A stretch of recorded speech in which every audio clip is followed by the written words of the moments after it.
Holy crap. People persist in doubting the evidence. Don't run and hide. Don't be afraid. Don't turn away any longer. The truth will set you free.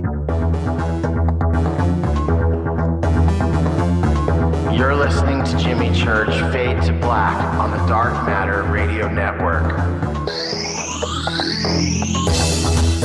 We're turning all of our antennas towards Jimmy Church on Dark Matter Radio. And now, your host, the captain of conspiracy, the prince of paranormal. This ain't your daddy's radio network show. This is Jimmy Church Fade to Black.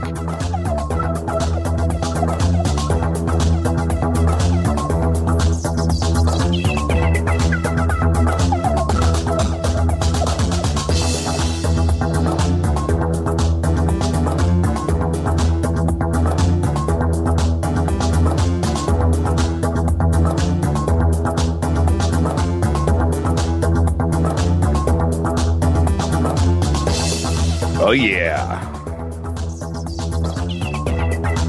And I mean it. Oh, yeah.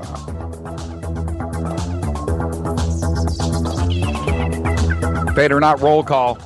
Check, check, check.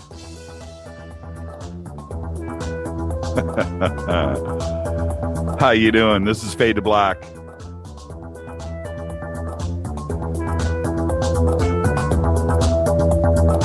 Getting all situated here. Getting comfortable. Listening to Space Boy. That's how we do it. All right, let's go. Let's get this one cracking. Thanks, Malyard. That was cool. Quack, quack. All right, this is Fade to Black, bespoke radio for the masses. We're back on the air. Another night. It is Roswell Week with a little Chad Meek thrown in for good measure last night. Bespoke radio for the masses. Today's Tuesday, August 26th. What are we, 238 days into the new year? Live from the JP Motorsports Studios right here in sunny Burbank, California. For KJCR and the Dark Matter Radio Network, I am your host, Jimmy Church. How you doing? How you doing? How you doing?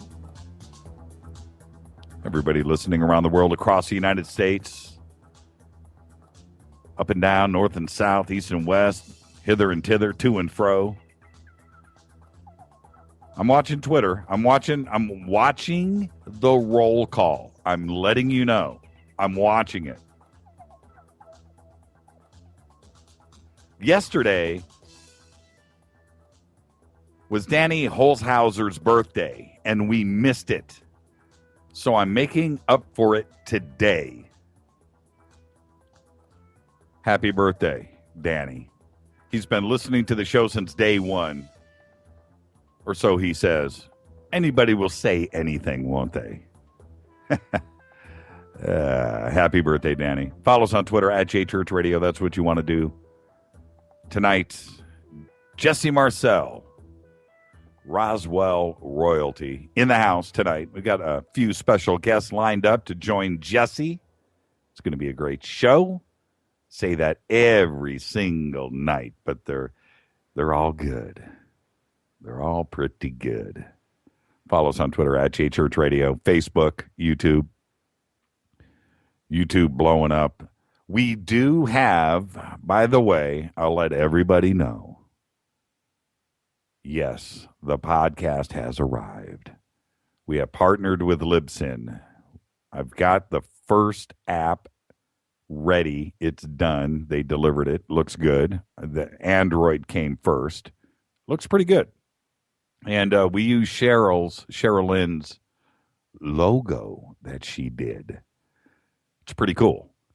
It's it's supposed to look like me. It's a skull with some greasy hair on it. It's pretty bitchin'. And so anyway, the Android app is out. The iOS app will be ready. Should have been done today, tomorrow. As soon as all of that is done, You'll be able to go to Google and iTunes and so forth and go and get the app. Okay, so we're just a couple days away from launching everything. I was ready to do it. I was like, man, should we just do this now? And Libsyn's like, no, just wait. Let's make sure there's no bugs. But looks pro. It's unlike this show is what it is. But it looks cool, and it's flattering to see it run, and it's pretty cool. So we will have that up. We will have all of what's cool about it is all of the past shows will be there. Everything will be archived. We'll do some special stuff too, some video things, and we've been experimenting with that too as well. But everything will be there. You can highlight, you can download, so all platforms, Kindle. It's really cool. It's really happening. So whatever you're listening on, you're not going to be bound to anytime, anywhere. You want to just share this show with somebody. Check this out. You'll be able to do it. It's pretty cool. Okay. All right. Walanda just zugged everybody. Check that out. All right. Yeah, Twitter's on fire. Love Twitter. Man, Twitter I didn't get. I really didn't. I didn't get it a couple of years ago. Wanted to. I mean, everybody else got it, I guess. But Sherilyn just said, looks exactly like Mr. Church. She did a great job on that logo, though. And so you will be checking it out here in the next day or two. All right? We'll get everything finished up. All that's really waiting is the iOS, and I can't wait to see that. The Kindle is done. The Android is done. And then we have to, obviously finish uploading 110 episodes. But it'll all be there. Okay? All right. Let's see here. Yeah, Jesse Marcel. I can't wait. And tomorrow night, Don Schmidt. And we've got a couple of really cool surprise guests that will be coming on tonight. I want to thank Chad Meek for coming on yesterday. Literally came up from Mexico and came in the studio live. And then after the show last night, we went. The restaurant we wanted to go to was closed. So we went to Denny's. And after all of that talk of Waffle House, I'm like, man, I don't want this. I don't want that. You know what I want? I want me some biscuits and gravy and some bacon and sausage. That's what I want. And so we ended up going to Denny's. Had a good time. Tried to close that place, but we found out it was open for 24 hours. So much for that. Thanks, Chad. Chad's got a lot of things going on, and that was a great show last night. I had so much fun. Seriously, it was really cool. Got an email from Marilyn in Houston, and she's this is about Chad, but a couple of other things too as well. She says, what a great evening. The show was fabulous. At the risk of sounding trite, I finally saw the photos on YouTube of the UFO sighted last week in Houston. I don't think that was a freeway light after all. Time for you to move your peeps out of California before the big one hits. Come on down to Texas. We'll treat you right. That was from Maryland in Texas. I think something's going to follow here with some photographs of Houston. So we'll see. I'm very curious about that. All right, let's see. What else do I have? I thought I had... I've got a couple of other emails. I will get to those after the break. I'm a little... They're not where they should be in front of me. And, Marilyn just... Okay, hold on for a second here. She just says...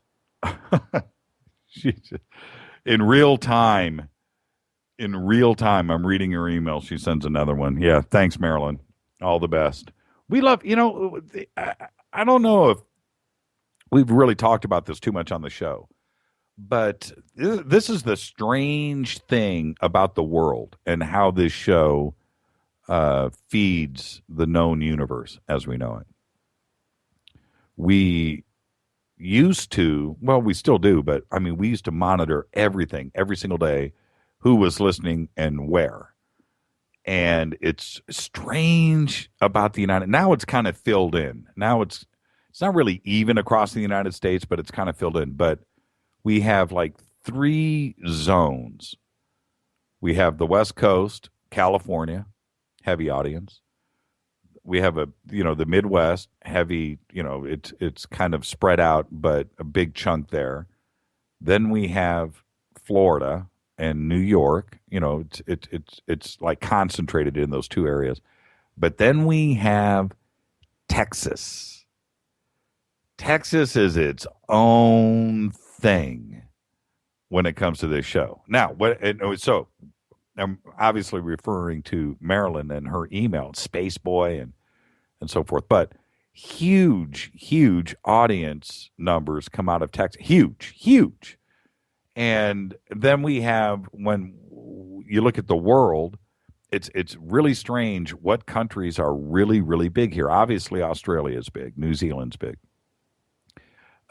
Germany, big. But Ireland, the Netherlands, Holland, Spain, Portugal, huge numbers come from overseas live right now that are listening to this show. It is crazy. And I just watch it. And after we sign off at night, I'll go and check and see who was where and what. And it is fascinating, these pockets.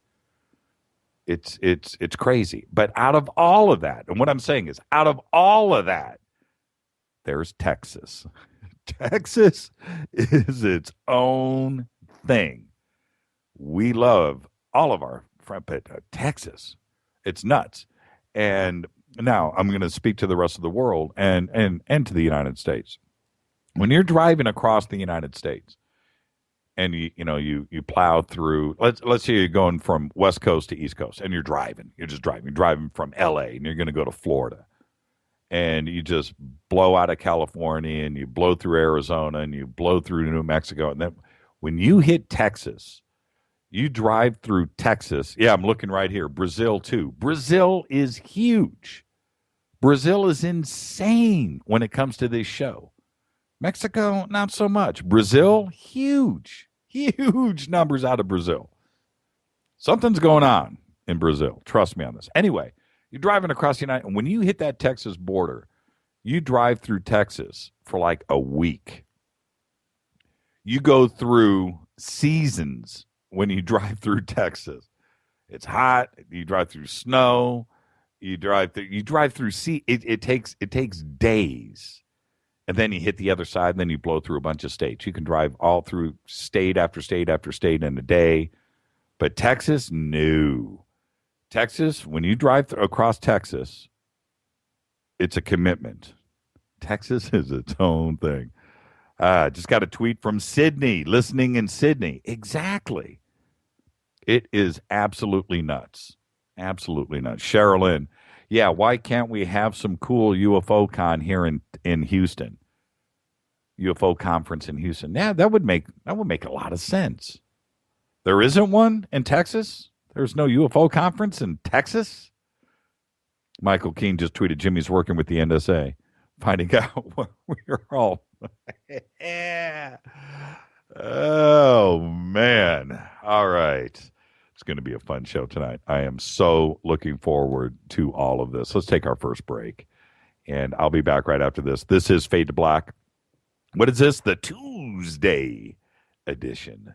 Tonight, Jesse Marcel, a few special guests we've got lined up. So Roswell evening is going to be a lot of fun. Got Jesse's new book right here, Alien Crash at Roswell. Big book, too. One of them big books. Pictures. It's an easy read for a guy like me. This is Fade to Black, bespoke radio for the masses. Going to be taking phone calls. Shoot me an email to jimmy@jimmychurchradio.com. I'll take one phone call after the break. Somebody wants to call in real quick. I'll take one call. 323-825-5045. I'll be back right after this. Don't touch that mouse.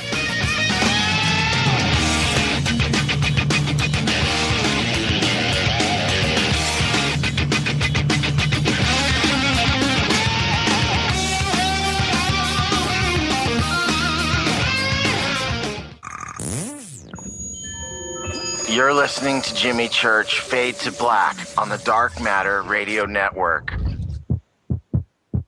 What's up, revolutionaries? It's me, Jimmy Church. Do you have an IRS or state tax issue? Well, I did, and I called national tax experts. My problems were fixed, done, fini, and man, I got to tell you, it was a relief.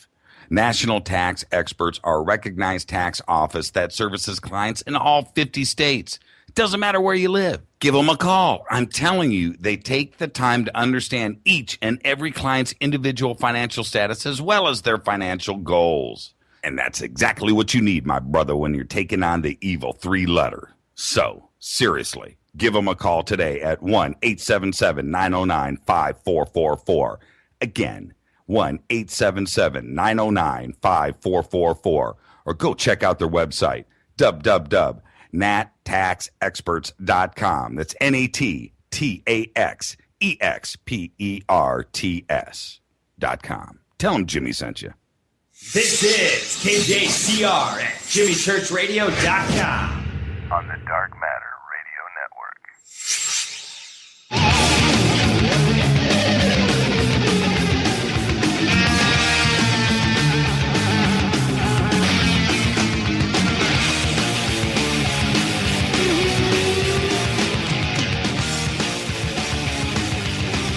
All right, everybody, welcome back. Fade to Black. Only on the Dark Matter Radio Network. Bespoke radio for the masses. Tonight, Jesse Marcel. Tomorrow night, Don Schmidt, Roswell Week.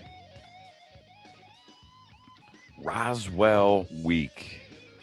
Shoot me an email to jimmy@jimmychurchradio.com. You can also do that over on the website. Got a cool gallery posted tonight for Jesse. If you want to go over to the website, jimmychurchradio.com, you can take a sneak peek at the gallery that we've got uploaded there for the show tonight. Some really cool pics. And a few of them never before seen. Never before seen. This is the thing, and I was just on a Malyard show before this. This 2-show-a-night thing. Whew, man. Anyway. Over on Malyard show, and this is the deal with Roswell.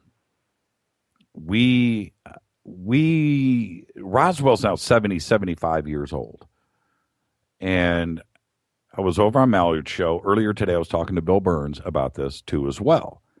When you think about it's 1947, so it's 75 years old now. That 75 years has gone by. So unless you were a 5-year-old witness, you're 80 years old today. So if anybody that was around for anything, that put eyeballs on anything or knew anything, is no longer with us. We're talking about a handful. Now, who's left? Well, of course, we have Jesse and his family, his sister, Denise. But then we have the handful of researchers that were around. Kevin Randall, Don Schmidt, Stanton Friedman, Bill Birnes. The guys that went to Roswell. Cal Korff is another one. There's a handful of guys out there that are around that went and interviewed and spoke to all of the original witnesses. Now, this is the thing. In 1978, when Stanton went and interviewed Major Marcel. Up until that point, Roswell didn't exist. The cover-up itself worked. It had been forgotten. It was done. Toast. Put a fork in it. And then Stanton changed things. And what I mean by that is, as you go through life, there are game changers. Let me give you an example. A game changer. A game changer would be Elvis Presley. Elvis Presley. Think about that. There's before Elvis, and then there's after Elvis. He changed things.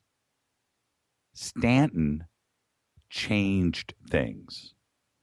Ufology up to that point, UFOs in general, were dealt with in a certain way, in a certain fashion, not only with the government, but with researchers and organizations.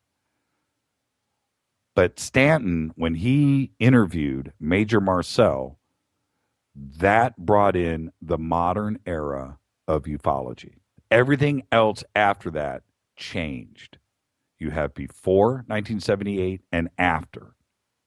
And what Stanton and Kevin Randall, Don Schmidt, I said it, Cal Korff too, everybody was able to go to Roswell and still speak to witnesses that were alive in 1947. Today, we're in 2014, and it's that era is nearly over.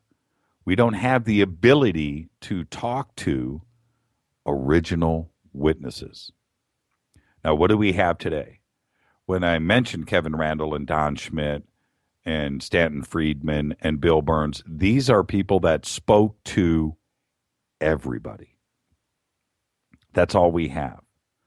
So it is very important for not only those researchers, but shows like this to archive and save what we have left before it's all gone. Jesse Marcel is a big part of that, and his family. We know why, but after Jesse, what do we have?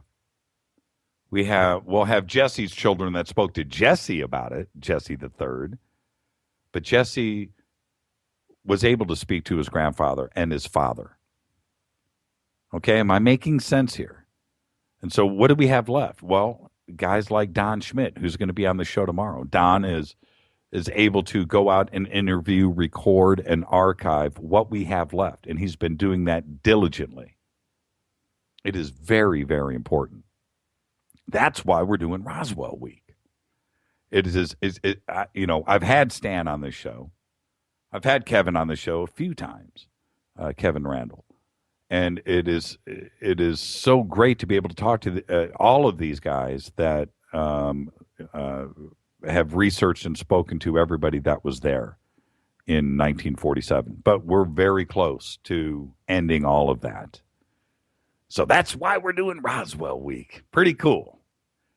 Pretty cool. Okay. Just got to hold on for a second. Just got an email sent in from the producers here. Let me see here. It is bespoke. What the heck does bespoke mean? This is from Dave Matherly. What the heck does bespoke mean? Great show, but I had to listen to Richard Dolan last night. He had John Burroughs on. Well, okay. We had John on last week. Ba-dum-bump. John, isn't John over in England right now? You had John, wow, that's a coup d'etat. I think he's over in England. But what does bespoke mean? Bespoke means if you go to a tailor and you have a custom suit made, not an off-the-shelf suit that you have trimmed down to fit your waistline. I'm talking about fresh. You pick out the cloth and you pick out the inside, the out. You pick the button. You pick it out. And it is custom made, top to bottom. My grandfather did that for me when I graduated high school. That suit fit me for about 2 weeks. But for that, for graduation, I look good. I'll post I actually have a picture of that somewhere. But that's bespoke. That is a bespoke suit, bespoke clothes, custom made for you. That's what bespoke means. All right? Makes sense? That's what this show is. This show is bespoke for you. Hey, Danny Holhauser just said, thank you for saying happy birthday. All right. There you go. Right on, Danny. Okay. Yeah, I'm looking at Twitter. I am anxious to get Jesse Marcel on. I wanted to make a couple of comments. Some of the headlines that are going around right now are trippy. And what I mean by that is what's going on with the mass media over the last 2 weeks. We've gone from one story to the next, to the next, to the next, and one is feeding the other until it's done. And it's kind of funny how the news right now is feeding the world. We had all this Ferguson mess before that, MH17, Ukraine. We had the earthquake this week and a couple days ago here in California, and it's kind of weird. And now it's back to ISIS and possible airstrikes in Syria, which is flipping me out. When we were trying to throw that government out, now we don't want Syria to go anywhere. Now we're going to help them. It's bizarre. Gaza, really trippy things going down right now. And I bring all of this up because of the emails I've been getting about John Teeter and how Teeter said all of this was going to go down. Well, sort of. But it kind of feels that way, doesn't it? It's a bizarre world that we live in, and the way that mass media has been doing the headlines lately, and out of all of them, the one thing that I wish that they were talking about, well, there's two, obviously. Go back, Lee Tepe. Got to say it. I said it. There you go. But that thigh bone on Mars. That's the headline. That thigh bone on Mars is about I see that, Ken. I see that. I will in a second. Just letting you know. The thigh bone on Mars is one of the. Why isn't that the head? I would be warm inside if Anderson Cooper popped that JPEG up on the screen and actually spoke about it. And that to me is the headline. This is Fade to Black. When I come back, it's going to be Jesse Marcel, Roswell Week. Very important week here, Fade to Black. I'll be back right after this. Stay with us. Shoot me an email to jimmy@jimmychurchradio.com. Hello, all Fadernauts. Welcome to everybody listening around the world. Follow us on Twitter right now. What you want to do, @JChurchRadio and hashtag DMRadioNet. Come hang out in the sandbox. I'll be back right after this. Way out here, we listen to Jimmy Church on the Dark Matter Radio Network. Dark matter. Dark Matter, Dark Matter, Dark Matter, Dark Matter. You're listening to Fade to Black on the Dark Matter Radio Network. ¿Qué tal, mis amigos? Yo soy Mario Carson, el tiburón, y los invito para que escuchen a mi buen amigo Jimmy Church Radio. ¡Claro que sí! Oi, oi, I'm Reese Evans. You're listening to Jimmy Church. This is Revolution. The revolution will not be televised. The revolution is on radio. Ciao.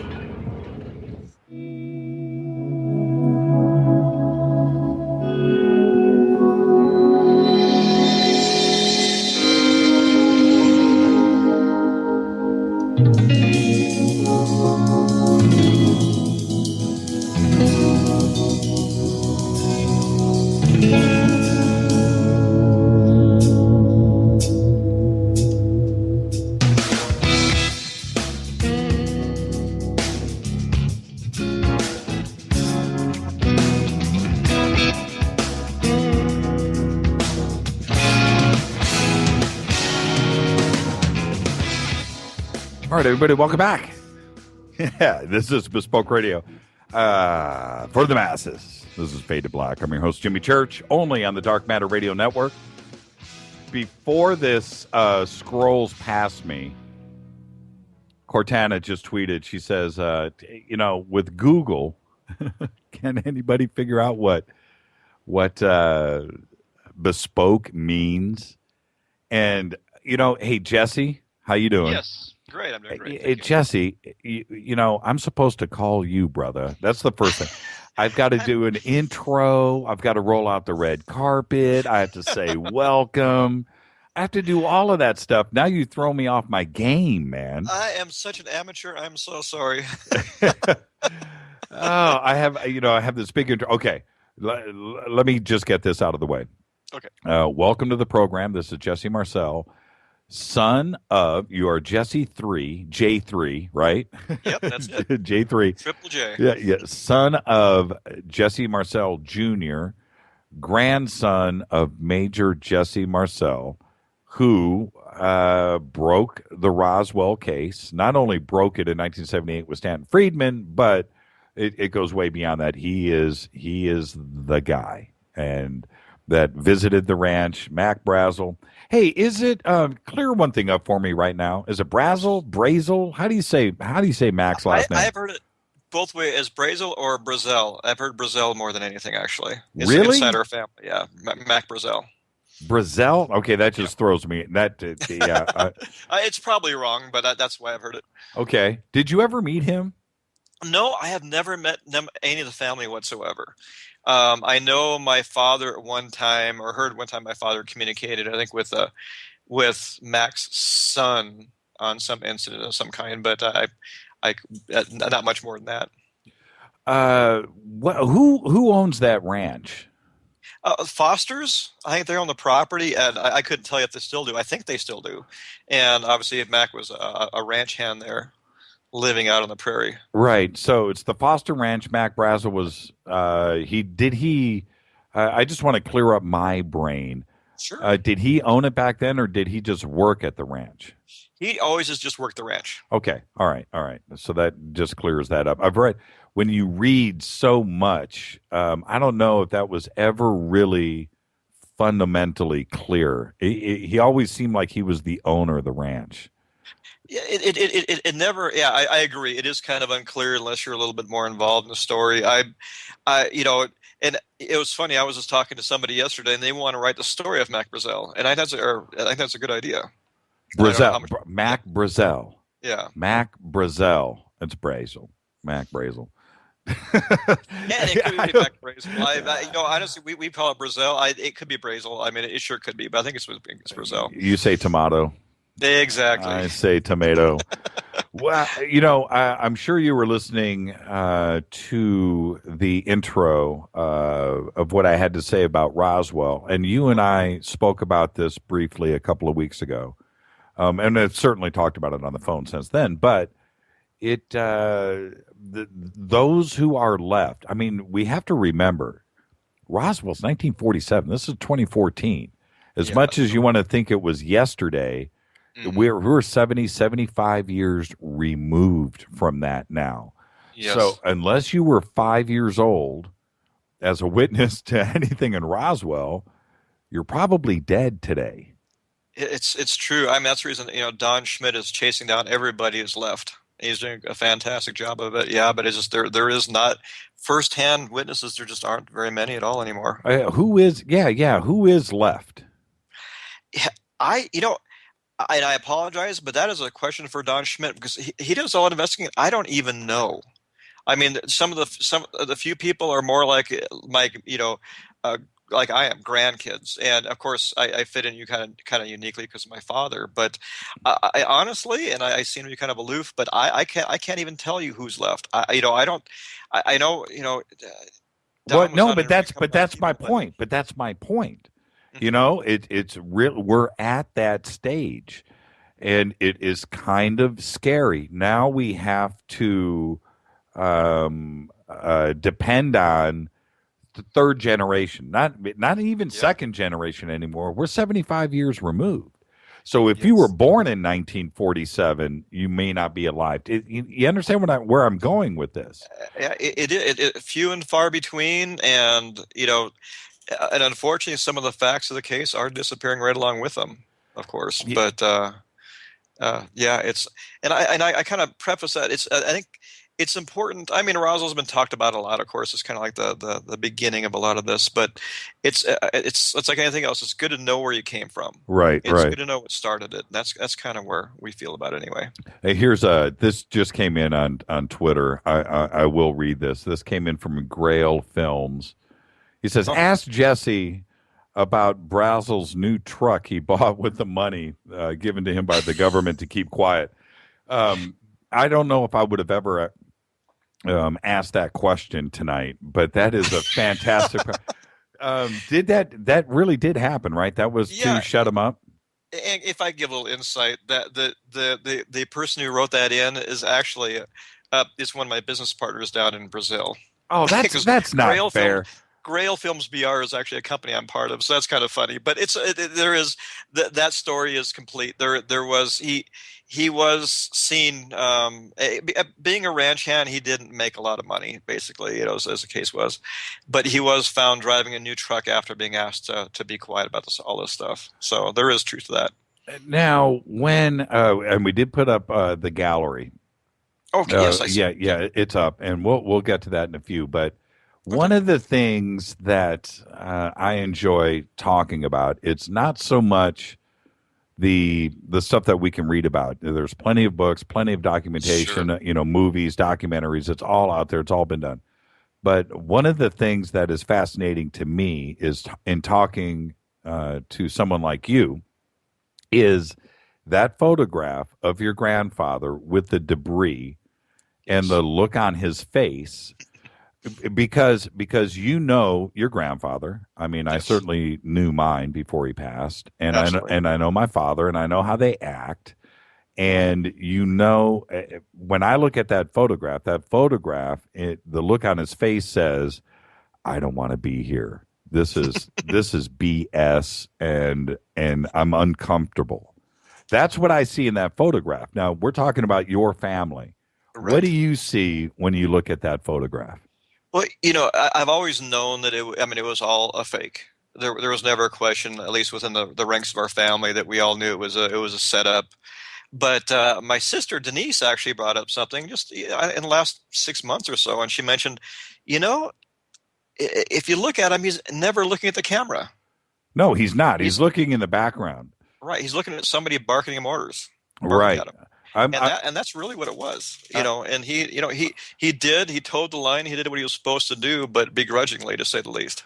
If ever, just head over to jimmychurchradio.com. The gallery is at the very top of the page. Go to jimmychurchradio.com, scroll down, and you'll see Jesse Marcel. It's right at the top, sort of at the top. Just scroll down.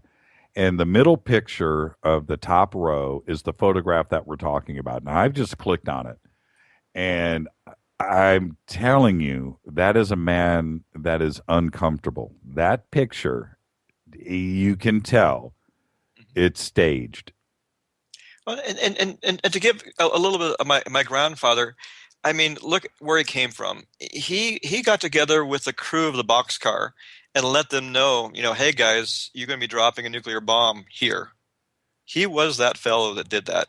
He briefed that crew. So this is a gentleman that's not, he's been in some very difficult and very uncomfortable situations. And look at him, I look at it as I'm looking at it with everybody else. It's almost like, you got to be kidding me. Look at this. What it was. So like I said, if you look at the picture closely, we enhanced this. You can see a little better detail, but it's all exactly what. It is exactly what they're saying. It is a raw and target. It's not what he found out there. He's almost laughing. Mm-hmm. Yeah, it's like, oh, come on, everybody. Who colorized this, by the way? It's we're all used to the black and white. This looks really, really good. I just have a team of people that just do it for me. We've gone through and colorized everything, just looking for details. One interesting thing that my grandfather said was that intermixed in this debris, there's actually a real piece. And that's one of the reasons we did this, because I'm trying to find that real piece, and I've never have.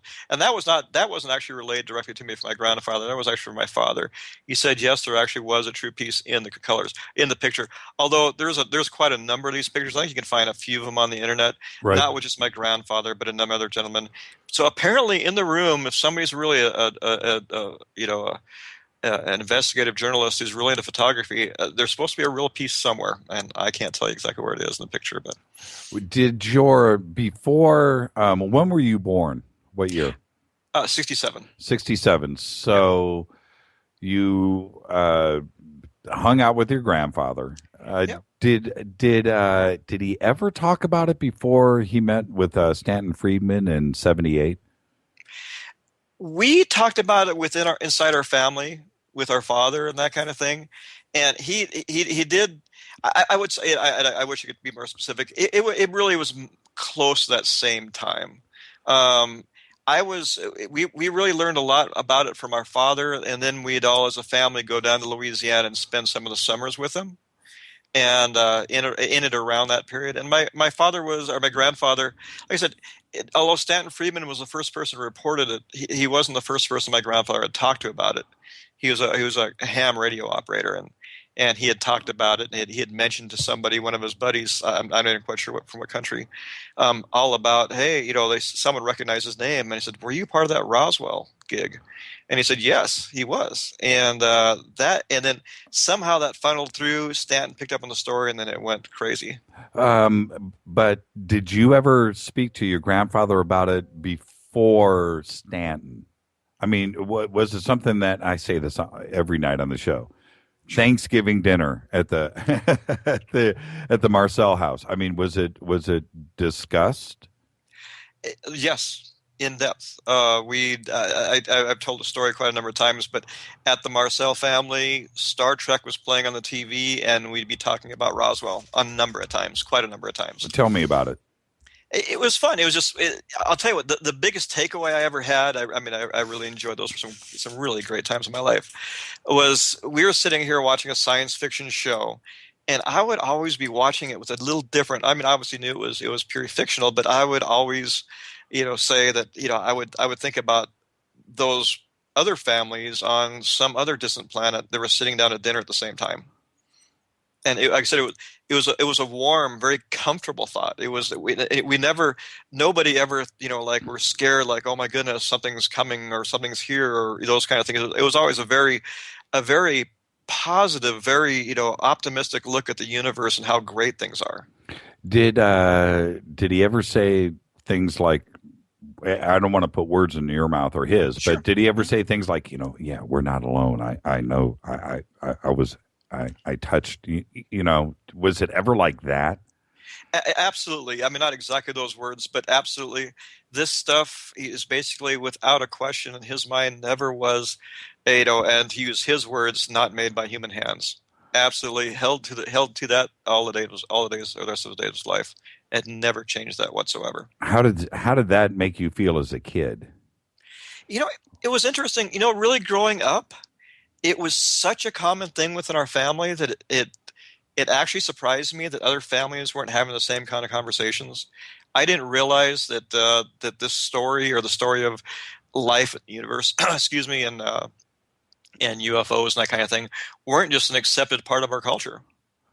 I was never belittled for it ever. It was always just, yeah, that's just cool. Yeah, we know we're not alone. It was such a comfortable and open thing that I never thought any differently. And I guess it just was never, which sounds kind of funny. It didn't seem like such a big deal. We talked about it all the time, within our family. And it was just such a, something that we had our hands around. We just thought it was just a normal thing. When your dad handled that debris, and we all know about that, that famous situation where your grandfather comes home, shows him a piece of the debris and so forth. Did that actually go down like that, or is there a different version to the fable? Well, I can kind of run through it with you, because I was at the ranch out in Montana, and we're going through this whole story for a book project, and he was talking about, we kind of went back and tried to describe the whole situation. Here it is, midnight or later, grandfather coming down, or his father, excuse me, coming down the hallway, waking him up in his, stops for, what in the world are you waking me up for? It's early in the morning. I don't understand. And he's, basically, hey, I want you to take a look at something. Led him down the hallway to the kitchen. And he had already placed a lot of the debris on the floor. And his job to my father was simply try to put it together, see if any of these pieces come together like a puzzle. Mm. And then after that, also look to see. And to me, it seems like it'd be pretty obvious, but do you see any electronic components at the time, tubes, wires, that sort of thing? Anything at all that would look like technology at the time? And really, during that, trying to push around the pieces and the little metal and that kind of thing, they couldn't make heads or tails of any of the pieces actually fitting together. And then, of course, the second part, nothing. There were no tubes, there were no wires. There's nothing distinguishable as technology as we understand it. One thing my father always said, and he had a little twinkle in his eye, I think I'd be safe saying that, is that, here's this 12-year-old child, and he grabbed one of the little I-beams about a foot long. That's what a lot of that came from, and went under a little a light. The back there was a screen door at the back of the kitchen, and there was a light out there. And he's talking about, well, there's little bugs flying around. He brought the beam to kind of like look in the light, and he just looking at it straight on. Then when he looked at an angle, these symbols all appeared. And he was, if anybody should be given a wink in that direction, he was the one that really discovered the symbols. And then come here, Dad. He came over and basically said that his dad, my grandfather, said, you're looking at a language that none of us have ever seen before, some kind of an alien language. Is there? Tell me the truth. Did you guys? Do you guys have a piece stashed somewhere? Gosh, I wish we did. No, it becomes speculation at this point, and there's actually a number of people out there that concur that there were, and I've learned through Denise again about a second piece that the sheriff had brought over to the house, and I think she said it was 1992 that they looked at, and I'm not sure about that piece. The best of my recollection, the information I have, is that basically Blanchard came over when they came over and played bridge on the weekends. He and Blanche, right. And they brought a piece over, and they were looking under the kitchen light, and it's the big question mark is, was that left of the house? Because I think it was. Wait. Stop, Jesse. Hold on for a second. When? What year was that? This was now I can't be positive the exact date, but apparently it was with about a year after everything with Roswell had blown over. Oh, it wasn't in the papers anymore. It was all kind of gone. It was all kind of in the past. Okay, but you're saying that there was some debris floating around Roswell after everything went to Wright-Patterson. And I'm learning of even more of it. Some people did. Like I said, the sheriff in town apparently kept a piece. Blanchard kept that piece, at least to bring over to their house. And like I said, if I'm allowed to be just to use my imagination, maybe a lot of hope behind it too. But I think that piece was left at the house. Which means, where is it at? I don't know. Is it still, inside a wall somewhere? There are the stories about at VO.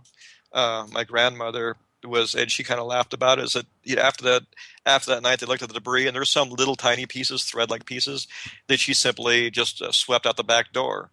And I think it was that next summer that they went ahead and poured concrete and made a little patio. So there's a speculation that's back there. I've heard some people are going to go and tear it up and find if something was there. But what about the house? What about the house that your grandfather had at that time? What is it still standing? Yep, it's still there. My father, he was lucky enough. My sister brought him down there to Roswell last year, right before he passed, and he actually was able to go into the house again and kind of relive a few of the moments. So it's still there. Has anybody gone through that pad? I mean the walls, and just to see that if your dad or your grandfather stashed a little something somewhere. Yeah.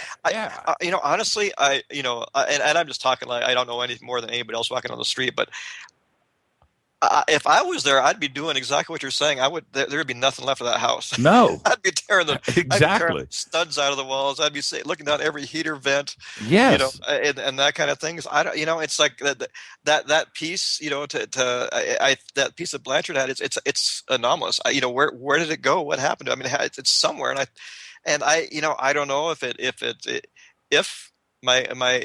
was left at the house is one if. And if that's the case, did my grandfather keep it with him? Did he, as he moved back to Louisiana? Did he? Like I said, all very speculative, but it does beg a question. It's like, well, where? That might be a good lead for somebody to find out. I know, they're going to go out and they're looking to do a little more investigation out there at the actual crash site and trying to find more pieces. But boy, if you could find an original, that has, in that house, perhaps, I don't know, but it would be fascinating. I mean, I can say us, or we as the grandchildren and the family back in my, nobody has a piece, but. I imagine that debris field has been gone over so many times with metal detectors, but I don't think, I don't think you could do it enough times. I would like to. We're going to go out to Roswell next year, and yeah, and I can't wait. We're going to go out for July 4th weekend, and head out there. And I'm definitely, metal detector and Dale, one of our producers here, he's a big prospector guy. Oh, great! Yeah, so we're going to go out there and try to stir the pot a little bit and see what we can dig up. I'll be around. So hey, if you want somebody to tell you, take me right there. Now, well, actually, I can't. But I know it's it would be fun to go out there, kick a couple of rocks around. Who knows? It has been gone through, and there's technology today, even like a metal detector or any of those things are so much more advanced than they were even in the last 10 or 15 years.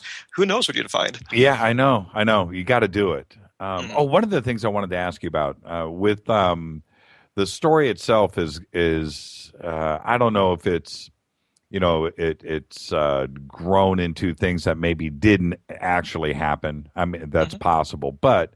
Did your grandfather ever reference alien bodies to you directly or to the family? This is a big thing, and it's kind of been a bone of contention. In that, back in the 70s, there's talk of some kind of biological debris in the original debris field. We went through and researched just to make sure that I'm not losing my mind and whatever. And there's a couple little pieces about where he's talking about finding this biological material in that field, and so there is that. And the conversation about that was simply, yes, it could have been something that wasn't from here. Maybe it was a cow that got hit, that kind of thing. Another big reference to aliens and alien bodies was that it was his friends that investigated the second crash site, and his thing was they could be believed. Period. That there were aliens. What did he describe? I mean, did he just leave because that's kind of general, but unfortunately on that side it is pretty general. Okay. It is pretty general. I mean, I in kicking around the story and that kind of thing, we never went into, like today it's, all the different types of aliens people talk about. At that time in the 70s, it was all aliens were talked about in kind of the classical sense, the big eyes, the gray skin, that kind of thing.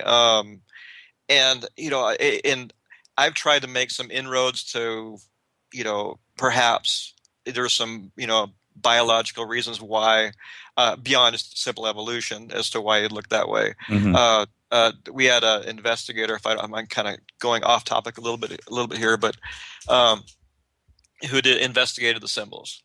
And his name was Roger Weir. And he came up with some very interesting ideas, and he does a lot of these. He does a lot of symbology, I guess you call it. And his thought was that the colors meant something, the size meant something, and he actually came up with the idea that wherever these things came from, it might be a little bit strong or weak, but that the water was actually more of a water world. Very little land, that kind of thing. Right. And you like, okay, well, let's just grab that. He says, a double star system that where these symbols underwater in water become more visible.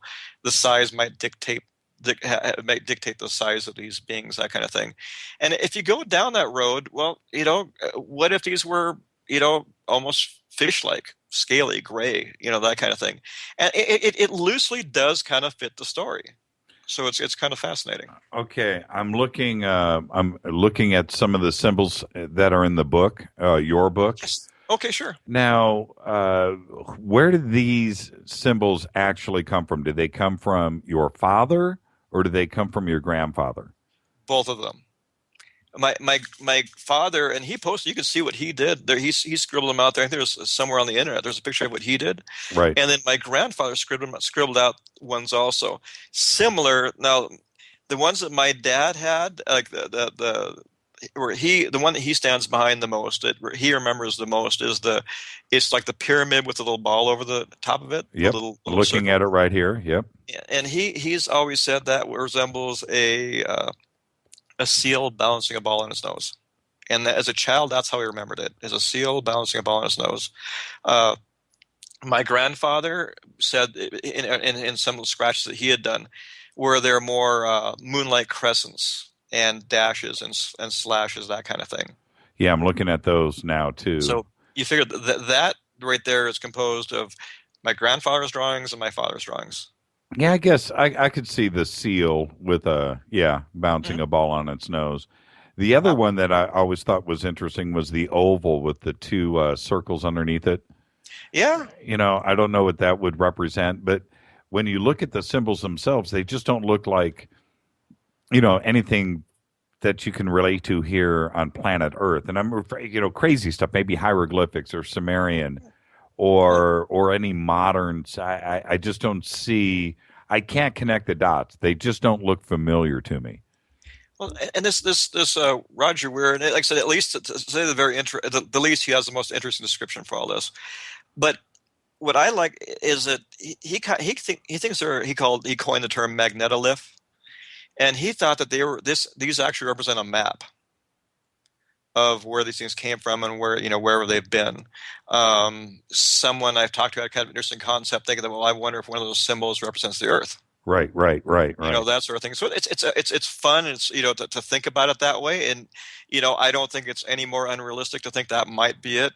Maybe whatever this metal, whatever the technology is, that these aren't actually placed on the metal, or they're actually part of the metal that becomes a magnetic signature, and it's kind of like a roadmap of where these things have been, so that it kind of keeps track of wherever they've been, wherever they're.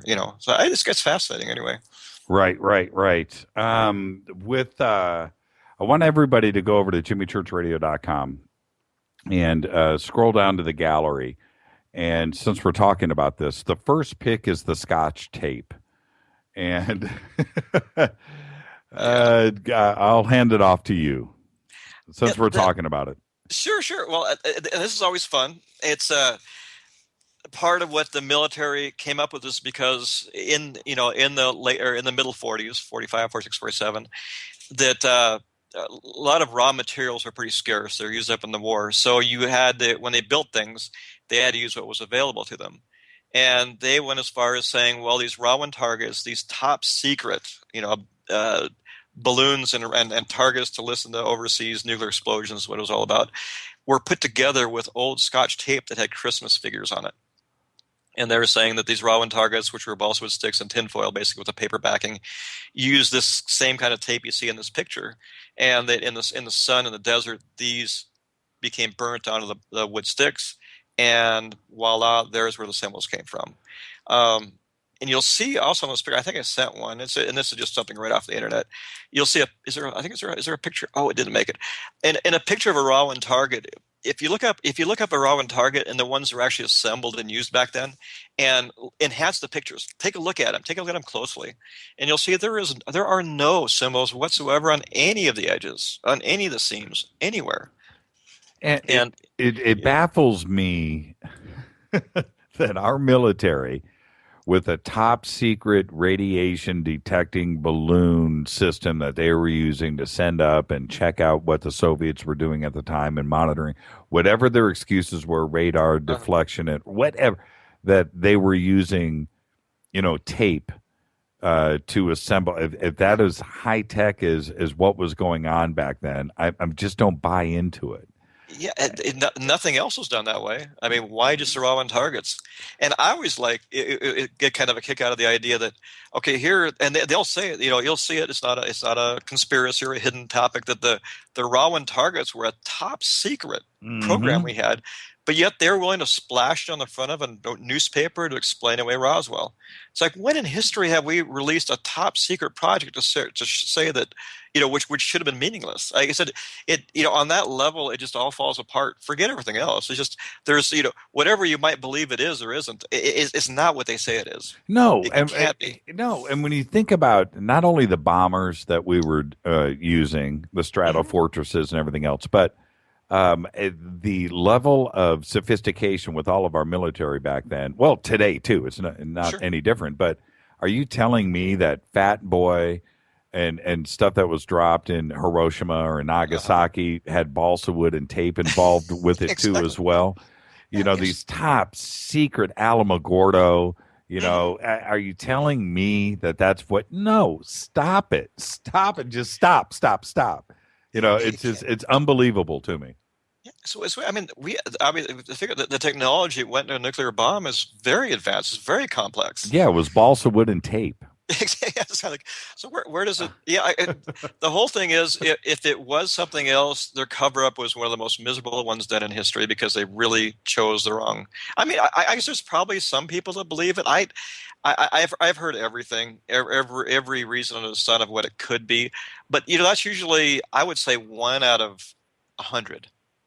Everybody else just rolls their eyes. Oh yeah, we know it wasn't a weather balloon. We know it wasn't this. There's very few people. In fact, out of everybody I've talked to, I can probably only think of 2 or 3 that don't believe it wasn't from something from here. Of course, the people that talk to me are probably more believers than not, so it kind of taints that sample. But yeah, and the whole crash test dummy aspect to it that didn't happen for another 4 or 5 years after Roswell, after 1947. But they, to put that spin on it, that makes you just wonder that when you get caught in a lie like that, then what is the truth? If you're put on the stand, Jesse, and you lie on the stand in court, the jury knows not to believe a single word that you say after that. Then on, you would. It's how can you? It's all dismissed. That's a very good point. It is. It's true. So what are we to believe? And that's the thing. And I'm a firm believer in one thing. There is no reason to fly a couple of planes to Wright-Patterson with balsa wood and a weather balloon that you already know what it is. There's no reason to fly that to Wright-Patterson on 2 planes. And they're, Dr. Moore, they're pretty open about, what would happen is if you found one in the desert, you'd put it in a trash can. Yeah, who cares? They're not. There was nothing to. I mean, there were a recording device and that kind of thing in them, but they weren't. It's like a weather balloon. They didn't. I think they'd actually pay you a couple of dollars because they could track where it ended up if something crashed. If it ended up in the desert, so you could tell them. But you wouldn't bring a weather balloon or a Rowan target to Wright-Pat, and guess what? Wright-Pat is the perfect place if you have something you don't know what it is. I mean, it was the perfect place to test the metals and that kind of thing. That's where you'd bring it. And it's just kind of like, is that a coincidence? I don't think so. Was everybody conspirators? No way. I mean, it just doesn't fit together at all. Right. Hey, let's call our friend Bill Birnes. You ready? Oh, sure. Go ahead. Let's see if we can bring him online here real quick. We'll do this in real time. Instead of breaking the commercial, this is KJCR, only on the Dark Matter Radio Network. Fade to Black. Your host, Jimmy Church, with Jesse Marcel. And I think we've got Bill Birnes on the line with us. Bill, you with us? Yes, we do. Say hi to Jesse Marcel. How have you been, Jesse? Long time no speak. Yes, Bill, great. How have you been doing? It's been a long time. It's been a long time. Congratulations on your book, by the way. I know that you were waiting for it to come out, and I'm glad to see it's finally out. Thank you. Yeah, I'm very happy with it. I think people are enjoying it. So I'm really pleased with everything the way it's gone. I have it right here with me, Bill, and I got to tell you, as opposed to other Roswell books, this is a big, oversized, really cool pictures, and it's good for a guy like me. It's got pictures.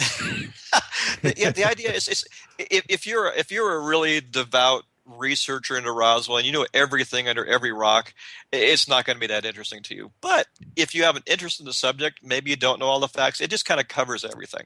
It makes it easy to understand. Right, and the point, of course, is that you actually spoke to your father about this and your grandfather about this, Yes. I believe. Yes. So, I mean, so you really are kind of reporting, especially from your grandfather, the firsthand story of Roswell, and of course from your father, who actually handled the material when he was 11 years old.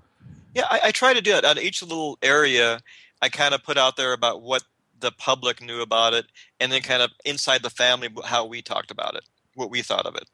And go ahead, Jim. I'm sorry. One of the things that we were talking about earlier, not only Jesse and I, but you and I, Bill, earlier today, which is we're now 75. It's going to be 80 years removed from Roswell very, very, very soon. And there's only a handful of researchers out there like yourself, Bill, and of course, Kevin Randall and Don Schmidt and Stanton Friedman. And of course, Tom Carey. Yeah, Tom Carey, absolutely. It's going to be our last connection to Roswell very soon. I mean, and of course, Jesse and his family. But other than that, we're getting very close to not being able to. We will depend on you and Don and Carey and Cal Korff. I'll throw him into the mix too.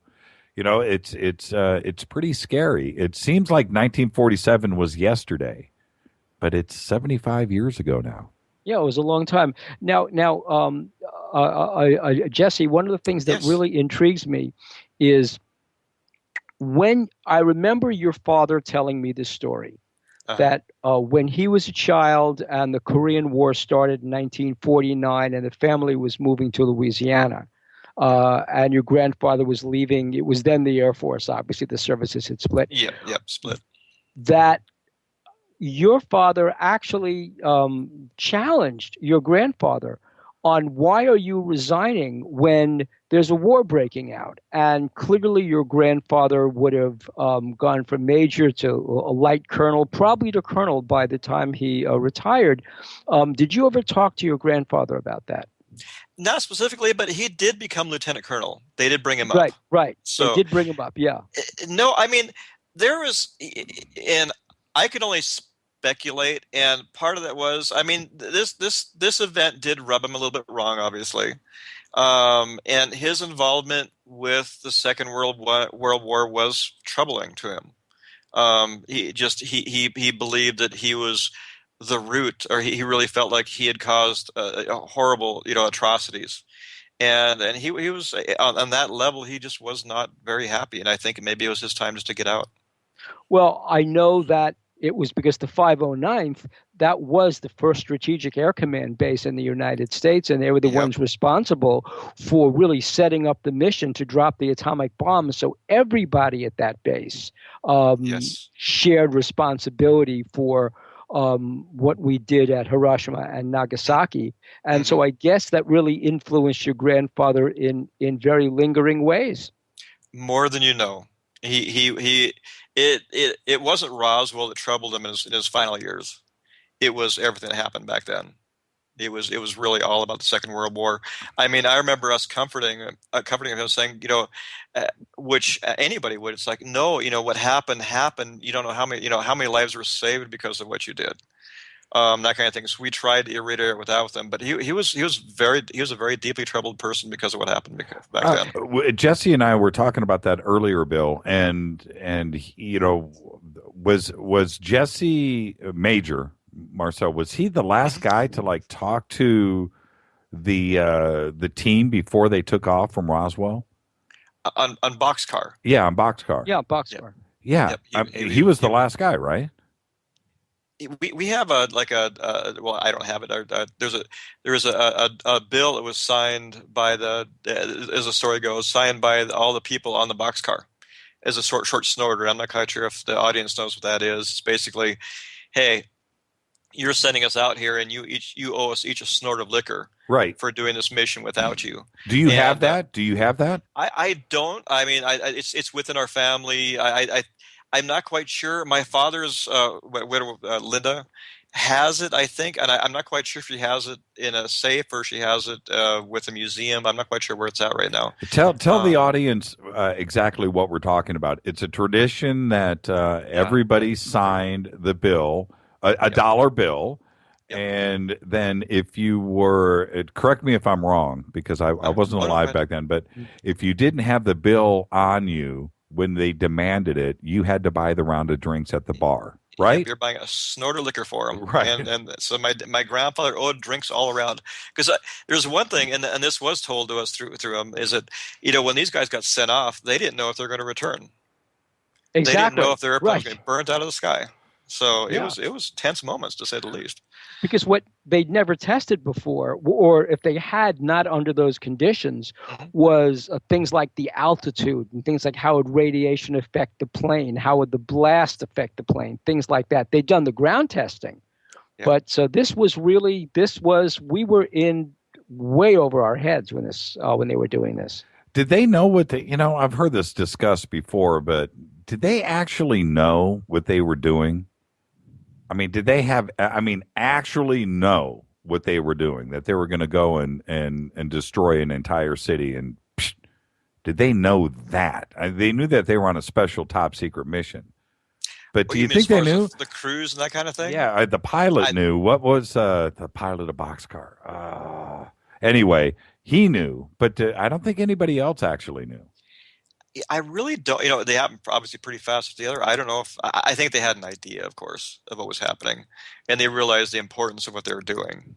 But beyond that, I really don't know. Yeah, Bill brings up a good point, though. So with your grandfather, Roswell is one thing, but the weight of that on his shoulders, that was more important to him, and it should have been, but that's where it was at the end of his days. That was more disturbing to him, that he was at the root of a lot of deaths. And so there were three things, Jesse, and I'm wondering if you line them up, what you thought about it. On the one hand, you had your father feeling he was somehow culpable for the devastation at Nagasaki and Hiroshima. So that's one. Yes. Mm-hmm. Two, there was the shock of coming into contact with something clearly not of this world, because your grandfather told your father, according to what your father told me, that when he brought it home from the debris field, he said to his children, he said to your grandmother and your father, look at this, because you will probably never, ever see this again in your lifetime. On the mark, that's exactly right, yes. Yes, and then so you had that shock. Then, according to the Walter Haut affidavit, which I'm sure you've read, the one that he signed in contemplation of his death, your Ramey comes to the 509th at Roswell. And in order for Ramey to and it's a double cross, basically. He says to the officer staff, we'll cop to, we will admit to the first crash, we'll deny the second crash. So Walter Haut, you've got to do the press release. And then Major Marcel, you fly this up to Fort Worth, we'll make the announcement there. And it's at Fort Worth that basically Ramey stabs your grandfather in the back. He basically double crosses. He not only double crosses an officer, a major, right, an intelligence officer, but he also, in order to do it, had to step into Bull Blanchard's command, had to get his commanding officer, who was actually friendly with the officer staff, according to Walter Haut, to get him to deliver your grandfather as a sacrifice to this cover-up, at which point your grandfather becomes the cover-up for somebody who didn't know what he was looking at. He couldn't tell a weather balloon, and here he is in the Army Air Force. And there's the same thing is that we have a copy of his diploma from radar training school right before this. And guess what they were trained for in radar training school? Radar Raman targets. So he knew what they were before he went out there. Exactly. So it is exactly right. He fell on the sword. That's right. Exactly what happened. And even if it was a Project Mogul, which it could not have been, as Stan Friedman points out, even if it were, Project Mogul was a series of weather balloons made of neoprene rubber, and the balloon factory was right across from the 509 in Roswell. So, I mean, everybody knew exactly what it was. Well, a kid see, could have figured this out exactly. This is the thing. This is the whole deception thing in a nutshell. Yes, I understand everything that you just said, Bill. But when Major Marcel went out to the ranch, the first thing out of his mouth should have been, "Dude, this is a weather balloon. What'd you call me out here for?" Exactly. And then we have the story's over. And obviously, Major Marcel knew what he was looking at, period. Or didn't know what he was looking at, I should say. And that's it. That's the end of the story. There is no story here if it was a weather balloon. That's it. He would have said, just like Jesse said earlier, throw this in the garbage. Don't call me anymore. I've got to go and tend to some more important business. A day trek out in the desert plus a night, all for no way. Yeah, it nothing fits whatsoever. At least as far as the balloon story and the Mogul balloon project. I mean, there's no chance that's even close to being correct. Right, but let's go back to the psychology of this, because this is what's so fascinating. So this thing, so your grandfather has been given up by the commanding officer of the 8th Air Force, literally double-crossed, stabbed in the back, deceived, and this is now festering for 30 years, right? And it's finally, by the time 1978 rolls around, he starts talking. And that's when the history of modern ufology begins, when this radio announcer in Louisiana puts him together with Stanton, who'd also been doing research on the Roswell crash. I mean, I remember growing up in the shadow of that crash. We all knew something had happened in 1947. I mean, I was certainly alive then. And so, but there was really a fascinating psychology to this, especially in light of what your father told me when he challenged your grandfather on why he was leaving the service. And now it makes more sense with your explaining that your grandfather was also felt in some way culpable about bombing, about his role in the bombing of Hiroshima and Nagasaki. It makes perfect sense. That's exactly right. Was everybody around your grandfather, were they indeed silenced like it was portrayed, not only in books, but in the movie? Not that... Because I didn't see it myself. That I did not. Are you talking back in the 40s, or are you talking about present day 70s? The way that it's portrayed is nobody wanted. He was the only one that wanted to talk, and everybody else around him was like, "Dude, you just need to let this alone. Let this be." Was he truly out on an island by himself? That never felt right to me, and I wish I could speak to the truth or untruth of that. Like in the movie, that kind of thing, they just kind of showed being made fun of. The truth of it was, these are actually a lot of his very close friends. I really don't see that happening. And they remain friends through this. Up to the Bikini Islands, when Project Crossroads, they're all involved in that all that project, right? And it just doesn't really fit together. They're a lot tighter of a team that might have been portrayed. Well, and I bring that up because, and Bill, maybe you might be able to shed some light on this, because when Major Marcel started talking, he started talking. He was singing like a bird, and Bill is referencing the psychology of this. He was getting the weight off of his chest. Yes. Well, part of what, the reason, part of what happened was, if you read the Walter Haut affidavit, the Walter Haut affidavit is this fascinating document. People who only look at it because they say, "Oh, Walter Haut now admits he was at the debris site and that there really was a crash." Right. Okay. It goes far beyond that, in just legally, just in just my own mind legally, because Walter Haut also describes not just the cover-up, he describes the process of the cover-up being put in place. He describes how Major Marcel was really set up for this fall, but then he says something fascinating, which Jess, your father also corroborated. He said that when your grandfather came back to the base, Walter Haut who was at that meeting, who specifically asked him what happened. Your grandfather said to Walter Haut and to anybody who asked him, "I will never talk about this again. And he clammed up. And his mood, which was on the one hand, at the meeting, actually, he was an intelligence officer. He was the base intelligence. So he obviously was curious about this. It was, I mean, whatever it was his job to help figure it out because he was in Army Air Force intelligence. And when he came back, his mood had changed. A door had shut. He was uncommunicative.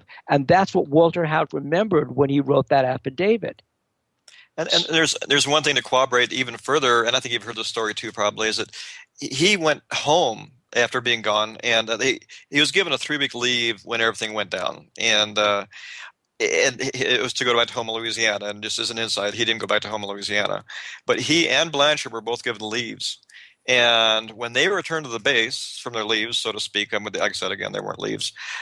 He did tell my father and his wife, Vio, that this was a non-event and they were to absolutely never speak of it.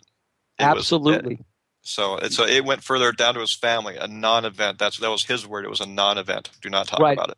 In fact, I think your father not only wrote about it in his book, but when we did the interview for UFO Magazine, your father was very explicit about the shock because he'd been so enthusiastic when he put the box of material on the kitchen floor, and then literally weeks later, he's saying, we'll never talk about this again. Exactly. I mean, they scared him. I mean, if scare is the right word, but definitely they put the power of God on his shoulders at that point, not to let this thing out. We are posting right now the Walter Haut affidavit, and I'm reading it, and there's a couple of lines in here in each point that he makes that is pretty frightening. And he says in line number 5 that he was there. He says in line number 6, I was aware that someone reported the remains of a downed vehicle by mid-morning. He goes on to point number 7. By late afternoon the same day, I would learn that that additional civilian reports came in regarding a second site just north of Roswell. And then point number 8, the last line, it's a big paragraph, but he says, and I quote here, no one was able to identify the crash debris. Right. Bill's absolutely right. I said to Bill earlier today, you are OG. Bill, do you know what OG means? An old gangster? Yeah, that's you, man. Because in my life before UFOs, which I enjoyed thoroughly, doing movies of the week at ABC, I was actually running with a retired Los Angeles sheriff's deputy, talking about giving advice to young gangsters from old gangsters. And so that's how I learned the term OG. Oh, wow. Okay, I've just retweeted. Okay, so it is up on Twitter right now. Just go to @JChurchRadio, #DMRadioNet, everybody, and you can look at the Walter Haut deathbed confession affidavit. I guess that's the best way to describe it, right? Deathbed confession. It's an affidavit.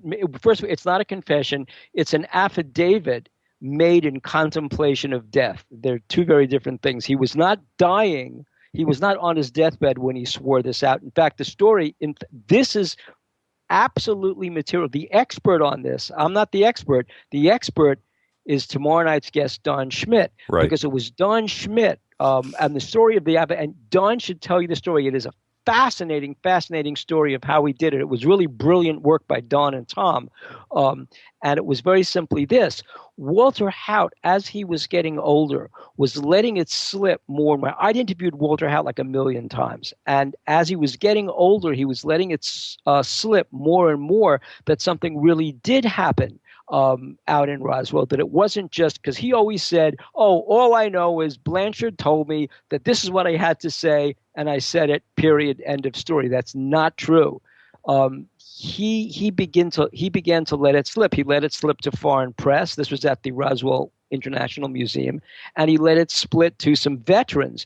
And then he let it split to Dennis Balthaser and Lynn Connor on videotape. Now, yes, the story goes that they kind of sabotaged him. They kind of blindsided him with the questions, but he admitted to it. And so finally, Don Schmidt said, look, I know that you probably made a promise to Bull Blanchard. Walter Hout said to me that Colonel Blanchard was like an older brother. He said, I love the man. And those are his words. I love the man. He would drive his wife to Chicago. He would everything else. I love the man. So he made a promise to Blanchard never to reveal what really happened. That was what Blanchard extracted from him when they came back, as Jesse just said, from quote a hiatus, okay, for want of a better term. Exactly, right. So that's what Blanchard extracted from Hout. So Hout had to remain silent, but he had to remain silent. But how could you remain silent after he saw what happened to Major Marcel? Because Marcel was ordered to do something that was untrue. He was made to lie by his commanding officer. Could Walter Hout have been made to lie if given that order? What's the only way that a lieutenant who was effectively an aide, a de facto, because there were no aides for colonels, an aide to a colonel, how could he avoid lying as Bull Blanchard went up the ranks? He eventually became a four-star general, I think, the assistant to the vice chief of staff of the Air Force. How could he lie if he were ordered? What would he do if he were ordered to lie? There's only one way: leave the Air Force, which is exactly what he did, even though he had a stellar career ahead of him.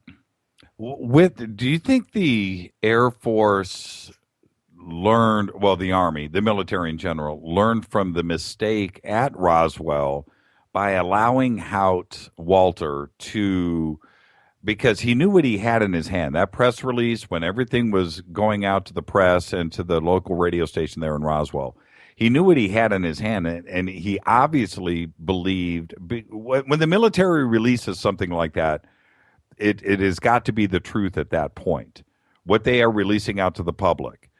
And do you think they learned from that mistake, that now everything that is released to the public is simply not the truth? Because look what ended up happening. Well, no, because you have to follow the event that happened immediately thereafter. So the material goes to Fort Worth. The material winds up at Wright Field under Nathan Twining's command, and then the class of 1948, the National Air War College of 1948, and this is another guest, in addition to Don Schmidt, because he quotes him in his book with Tom Carey, Witness to Roswell, are the Magruder children, Mark Magruder, Matt Magruder. Lieutenant Colonel Marion Magruder, a whole other story, who helped win the battle at Okinawa, is brought in. He is brought in that National Air War class of 1948 to Wright Field. It's not yet Wright-Patterson, to Wright Field, and they're actually shown the debris, and his description of that debris is exactly the same, Jesse, as your father's description of that debris, and exactly the same as your grandfather's description of that debris, and they didn't know each other. So, I mean, he describes it in exactly the same. I remember your father telling me, that's exactly what he saw. And so the purpose of that class of officers becoming senior officers is to help develop policy, military strategic policy to deal with this. So at that point, the Air Force still didn't know what they really had and what they were supposed to do with it. That was the big question. And all the dissertations coming out of that National Air War College had to do with developing a tactical weapon for nuclear weapons, a tactical nuke. Those are the dissertations coming out. And then in 1952, Magruder was taken in a black sedan to the Pentagon during the UFO invasion over Washington. So it's my opinion, and I certainly stand to be corrected by Stanton, by Don, by Tom, by Kevin.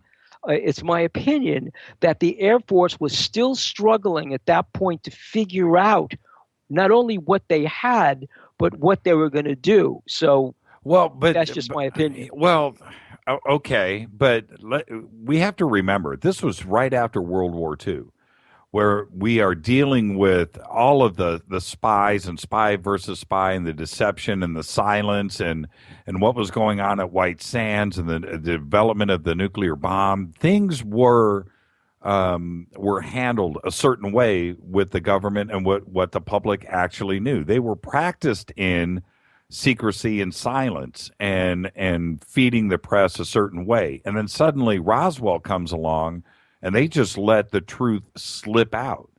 No, that was actually deliberate. That was actually deliberate, and the reason it was Are deliberate. you saying, I'm confused. You're saying that the truth that the original press release from Walter Haut, that press release that was released to the Roswell radio station and to the press and the newspapers, the West Coast newspapers. yes, and to the press was.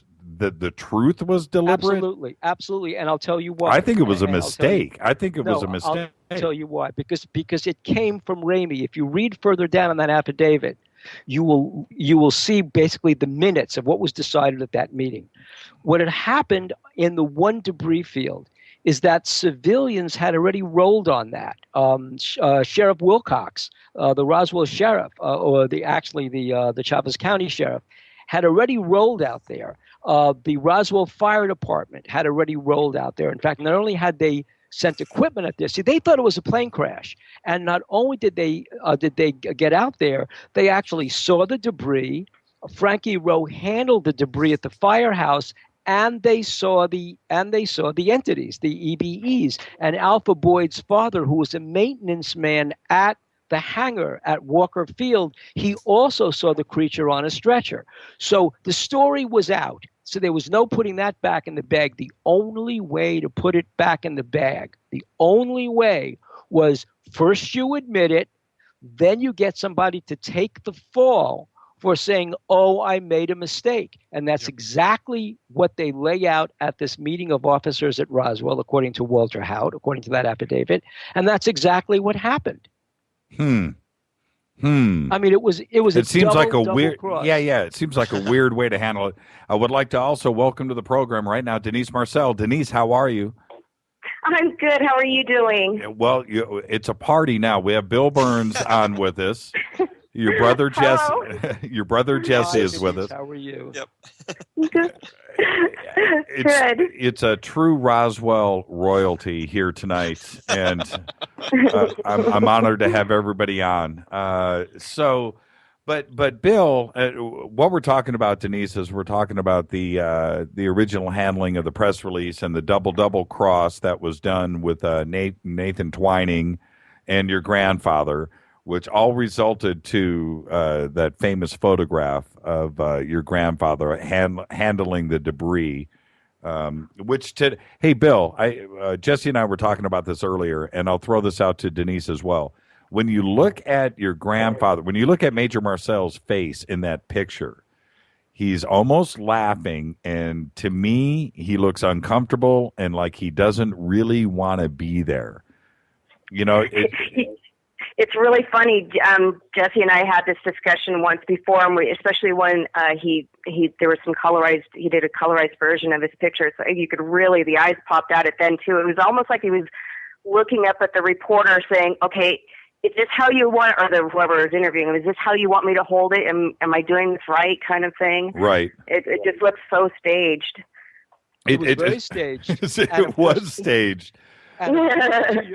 And according to what your grandfather told Walter Haut, that's also in the affidavit, he was asked to go into one room, and when he came back, the material that had come from Roswell had been switched out with a weather balloon. So it wasn't a case of his looking at the material and saying something else. It was the material itself had been switched out by on General Ramey's orders. Right. That actually fits really well because, there is a story that my grandfather mentioned that there was still a piece of real debris in one of those photos, and maybe that there was a piece left. Like I said, I've never seen it before, but he did mention that. You know what, Bill? You missed it earlier. Jesse said that Blanchard, a year after the crash, came over and played. What were they played bridge together? They played bridge together, and they brought some debris over to the house. One piece, yeah. One piece, and talked about it over bridge. Which is so fascinating when you think about it, because when the debris field was cleaned up, Walter Haut took a piece of the debris and put it on his desk as a souvenir. And one of the Army CIC guys under Captain Cabot walked in and ripped it off his desk and said, "You can't have it." And what Earl Fulford, who was a staff sergeant, he was a truck driver, and he was a staff sergeant at the base, he said that when they were cleaning out the debris field, there was a line of MPs at the edge of the field. And what they had to do, all these guys who were doing the policing of the area were wearing gunny sacks. And this is what strikes me as true. He said one of the things that was getting the men, the enlisted personnel, really angry was that as they tried to put this metal that would pop out in the bags, they would crush it in their hands and stuff it into the gunny sacks, and the metal would kind of expand and they couldn't get it down because it wouldn't stay crushed. And that's a detail you just don't make up. But he said that if any of the MPs saw anybody try to take any piece of debris as a souvenir, that person was removed, arrested, taken into custody. Yeah, that wouldn't surprise me at all. I would think that if any material was picked up out of there, you'd be immediately hauled away. Yeah, I think you'd have to be pretty intimately involved. Otherwise, yeah, exactly. And what's interesting about, I could talk about the memory metal.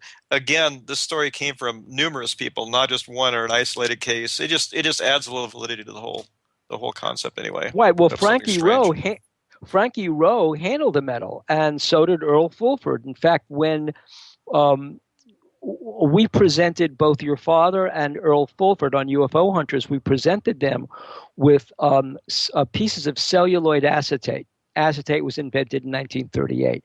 When we presented them with that material painted silver, they said, "Boy, it looked just like it," although your father said, "This isn't it." And Fulford said, "This isn't it," but he said handling that and watching it come back into shape gave him the shudders. Bill, have you ever seen that material that Frank Kimbler has been picking up out there? Yeah, at the debris field. Because what do you think about that? I'm ever a skeptic on anything, on any material that's been left. That field was scrubbed and scrubbed again and scrubbed again. And I'm telling you, yes, if you talk to Peter Merlin, for example, the expert on military Air Force crashes, if you talk to a guy like him, he will tell you that even after the military scrubs a site, there are always, little pieces left here and there. But on those particular days, they really clean that site out, because you could imagine half the town of Roswell going out to pick up souvenirs, which they tried to do and nobody's found anything. Well, but there's, I will say this, there are a couple of like SR-71, YF-12A crash sites around the United States where you can still go that have been scrubbed. You can go to these sites and still find things to this day. Oh, yeah, that's what Peter Merlin said. Yeah. So there, I know. If we go out there and not necessarily the site ground zero, but around the site, how about a mile away? There's got to be stuff still out there somewhere. There's no way they got everything. It's impossible. Well, after 1 week, I went to Roswell last year with Dad, and we had gone out and looked at, and Frank had showed us the material and stuff. And Dad said that the quality of the material looked really like what he had seen. And he also noted that I don't know, who knows, but on the debris, on some of the stuff, it did have like the scratchings as if like an explosion had taken place too. And Dad had looked at that and saw that on there too. Now, I don't know, who knows if it's the stuff or not, but he said it really did look like the same kind of quality of material that he did see. Well, I always wonder if Frank ever really tried to get that tested. Well, from what I understand, he did. And one of the tests came back that with the isotopes didn't match the Earth elements.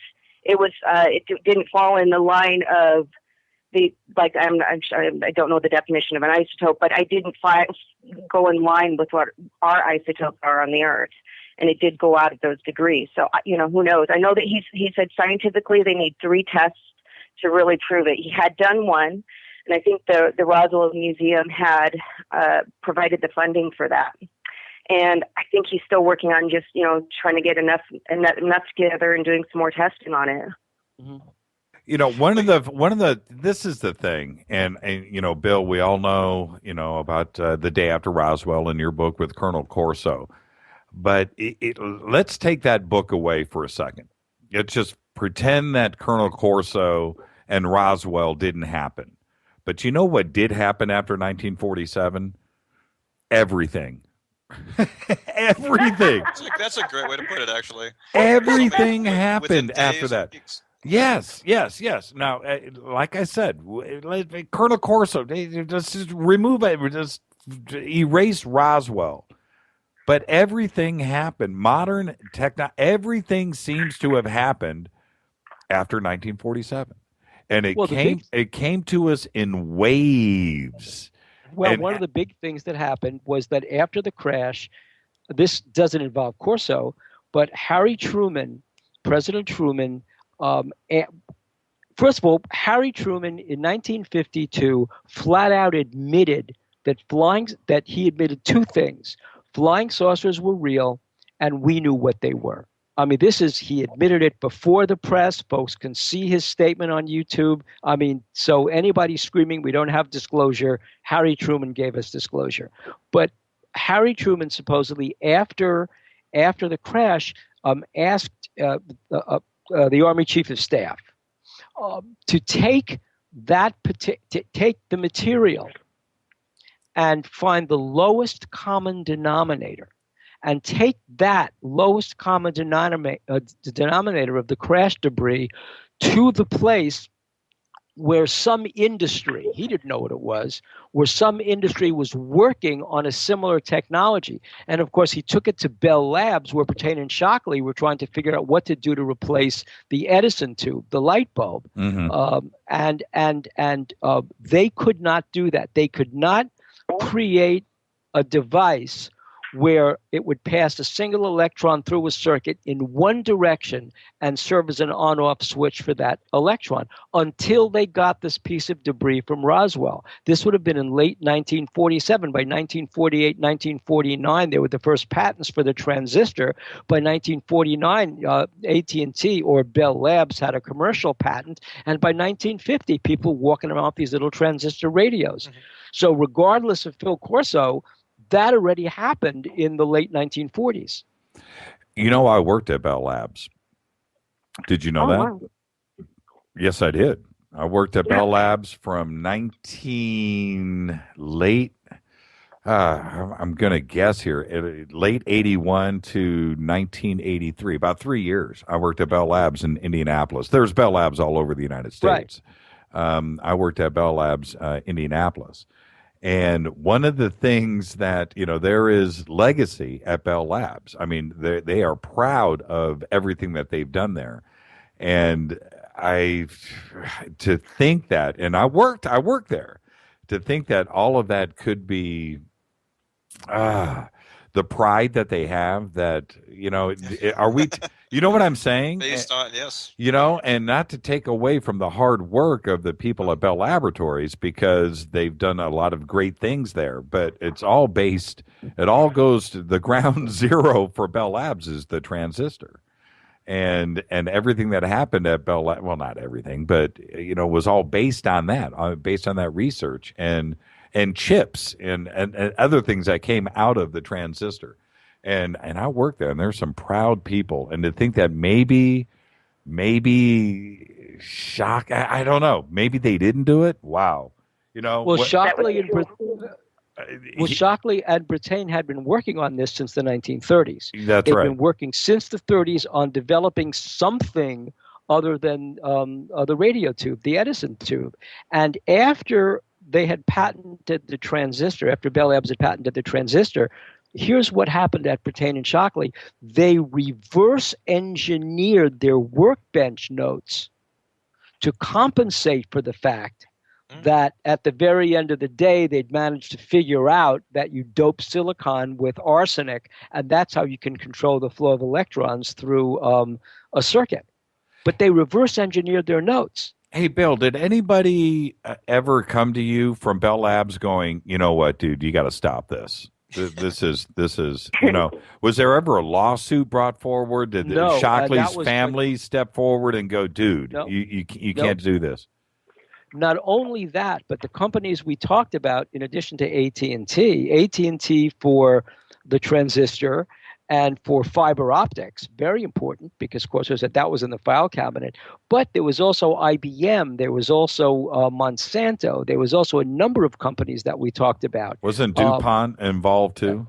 Well, DuPont was involved as well. They were Yes. Nobody sued us. In fact, what happened was that the Army, after the book came out, the only person that really got upset was Strom Thurmond's staff. Strom Thurmond didn't care, but the staff certainly cared. But the Army ordered thousands of books for all the PXs around the country. In fact, when Corso was doing a book tour, he was going to various Army bases, not Air Force bases, Army bases, and Air Force bases too. And people were coming up to him and telling him things like, "Oh, I remember all this." These are some of the old guys. So yeah, no, the Army embraced the book. That's fascinating to me. I can't imagine if you're going to poo-poo on somebody's legacy, a company or an individual like that, in a best-selling New York Times best-selling book, there should be a lawsuit involved. That's what this country's based on, right? Am I wrong? Yeah, that is so the truth. Well, the only way they could have filed a lawsuit, not to get too deep into the weeds, but the only way they could have filed a lawsuit would have been if the patent that they held would have been challenged in some way. But the premise of what Corso said he did was, then this came from Strom Thurmond, this was corroborated by Arthur Trudeau, the commanding general of Army R&D, was that they had the patents. So, some guy from Mars could have come down and given them the transistor. They didn't care. They own the patent. That's all that mattered. Yeah, so no, there were no lawsuits. It just comes down to money. The money was already made. That's what I was just Yeah. They always say, you want to follow the truth? Follow the money. Oh, absolutely fascinating. Now, I wanted to back up. I wanted to ask Denise and Jesse, when it came down to everybody handling this, including Frankie Rowe too as well. All of the references that we hear about are the memory metal and the I-beams. But with what happened with Corso, there was obviously a lot of all of the debris in that field wasn't just I-beams and memory metal. There must have been other things, such as. Was there ever any talk that about of a technical nature? Was there ever anything? I don't know. They wouldn't know if they were handling circuit boards because they hadn't seen that yet. But was there ever any reference to, technology, electronics? Actually, almost the opposite. Just the lack of technology. And there was a couple other elements they found in the field. Like my father described it as bakelite, like a plastic material was covering a lot of the field, and then a lot of glass fiber. Like Kevlar or fiber optics. Like fiber optics, that kind of thing. So there was those kind of things, and maybe that was a precursor to utilizing, the creating fiber optic that actually worked. I don't know, but like I said, it was almost the opposite. It was just the absolute lack of technology that they could understand or when they were looking at it anyway. Yeah, we had a lot of fiber optics and weather balloons back then. That was tons of it, miles of it. Yeah. Well, I think that was part of the reason why Grandpa had brought it home too, is because he was just like, there was just like, he couldn't understand it. He's like, when they spread it on the floor, he was like, look for anything that looks like electronics. So they were looking for that kind of thing. He didn't see it. Hey, Denise, interesting, Denise, hold on. I have to ask Denise a question. And I asked this about Jesse earlier. Denise, tell me the truth. Do you have a little piece of something stashed in your house? Did you put something in your pocket when you were visiting your grandfather's? Come on, tell me the truth. Man, I wish do I wish I did, but no, there's nothing like that around. Boy, you know what? I think if we had that, Dad would have been that first went out and said, "Look what I have. Tell me I'm not telling the truth now." So yeah, I wish I had a piece of that. Bill, this is what's fascinating with all of the debris that was recovered and other stuff, like you were saying. What's the word that you used? Roswell residents going out there and collecting souvenirs. Right, they were all rolling on the site and collecting debris. Yeah. Where is it in safety deposit boxes somewhere? Is it stashed under mattresses? Why hasn't there's stuff out there, whether it's from a weather balloon or not? They collected stuff somewhere. Where is all of this stuff? Well, according to Frankie Rowe, when they brought some of the material back to the firehouse in Roswell, and she said that now remember, Frankie Rowe is this tiny girl at the time, and she said this huge guy came into the firehouse. They collected the material. Then the guy visited her at home, and she said the thing that she remembered the most, was most striking, no pun intended, was that the guy was slamming a baton, like a police baton, into his palm, harder and harder, and explaining to her, giving her the option: do you want you and your family to wind up in the desert where nobody would ever find you again? Or can we count on you to keep your mouth shut about what you saw? And this little child basically was terrified, and of course said she was never going to sacrifice her father and her mother to tell what she found out. And the guy was evidently satisfied enough that he walked out. And it wasn't until 30, 40 years later that Frankie Rowe began talking. Alpha Boyd's father, who was one of the base maintenance men, there was debris all over the place at the base, and he waited until the year he died. The year he died, he was dying of he was dying of lung cancer or throat cancer. He took her out far away from earshot of anything and told her that story. And Colonel Marion Magruder kept his secret about what he knew about the alien, what he knew about the ET, and the debris that he saw at Wright Field. He waited until he only let it slip out when they were watching the moon landing, and his youngest son, I forget his name, I'm sorry if you're listening, his youngest son said to him, "Wow, I bet there may be people out there in the universe." And Magruder said to his child in this very cryptic way, "I know there are people out there in the universe." So, I mean, this was a secret that, despite people like what Seth Shostak said, they kept the secret. In fact, because they thought at the very, very first, it might have been a Japanese balloon bomb, a fugu, that was laced with anthrax, that the Japanese had sent over during the war. Because they thought that, that was one of the first things that struck them. And that secret has been kept and used in CIA training all the way from 1947 to the present.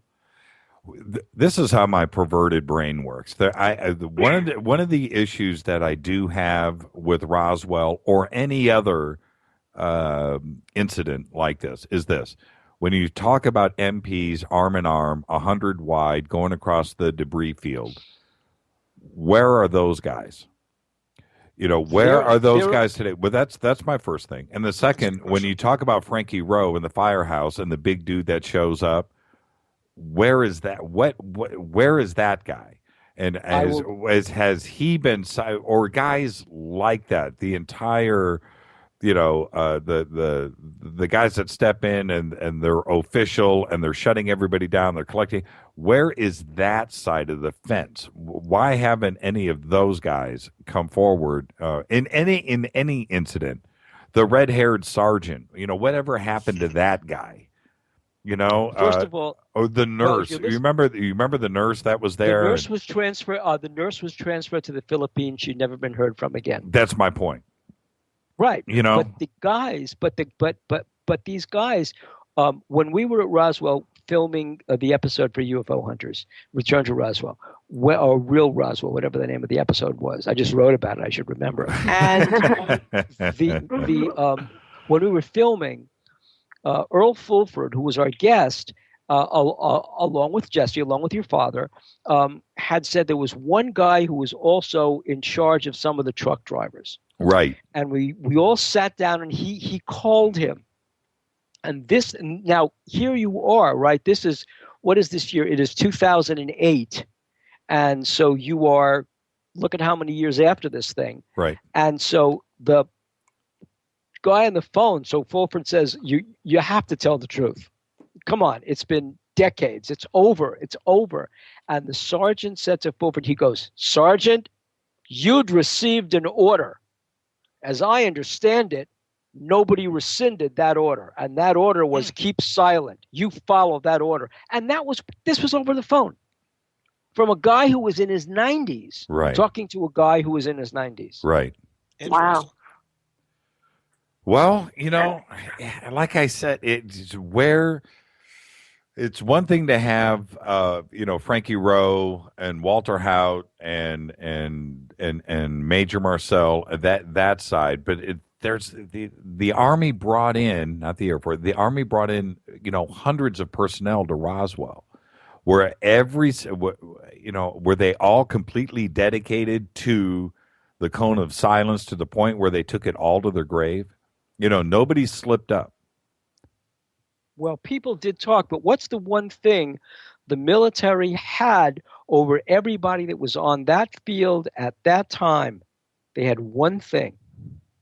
They had your pension. They had your Social Security. Yeah. And all they had to do was cut it off, and you had no means of support. And Arnold, you're going to tell some 75 to 80-year-old veteran who might have been injured in World War II, either from battle or something else, you're going to tell that person, we're not going to support you anymore. You're not going to get your VA benefits. You're not going to get your Social Security. Of course not. Right. And a lot of these people had health problems. They relied on the VA, not just for money, but they relied on them to stay alive. They're not going to jeopardize that. What do you think about Annie Jacobsen and her book and what, what crashed in Roswell was, of Nazi origin? Let Denise and let them go first, and then I'll drop the bomb. You guys? I personally, I haven't read that book, so I can't comment really on it because I haven't read it. Jesse?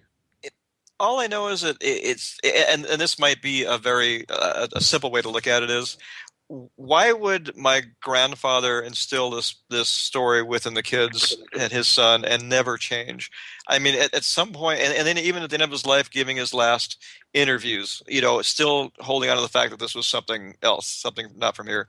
I still don't understand why he would have, kept the lie within the family. I just can't accept that. And that's exactly right. That's precisely right. Why would both Major Marcel and Jesse Marcell Jr. maintain a story that was untrue in the face of having something ostensibly true come out? The story that Annie Jacobsen wrote in that book, and there's a long backstory to that book, the story that she wrote in that book was ostensibly told to her by somebody who had worked at Area 51, and Anthony Bragalia basically found out who that person was, and that person was debunked because he was telling her a cover story about Roswell. Her story basically was this, that what crashed in Roswell was a Horton Brothers flying wing.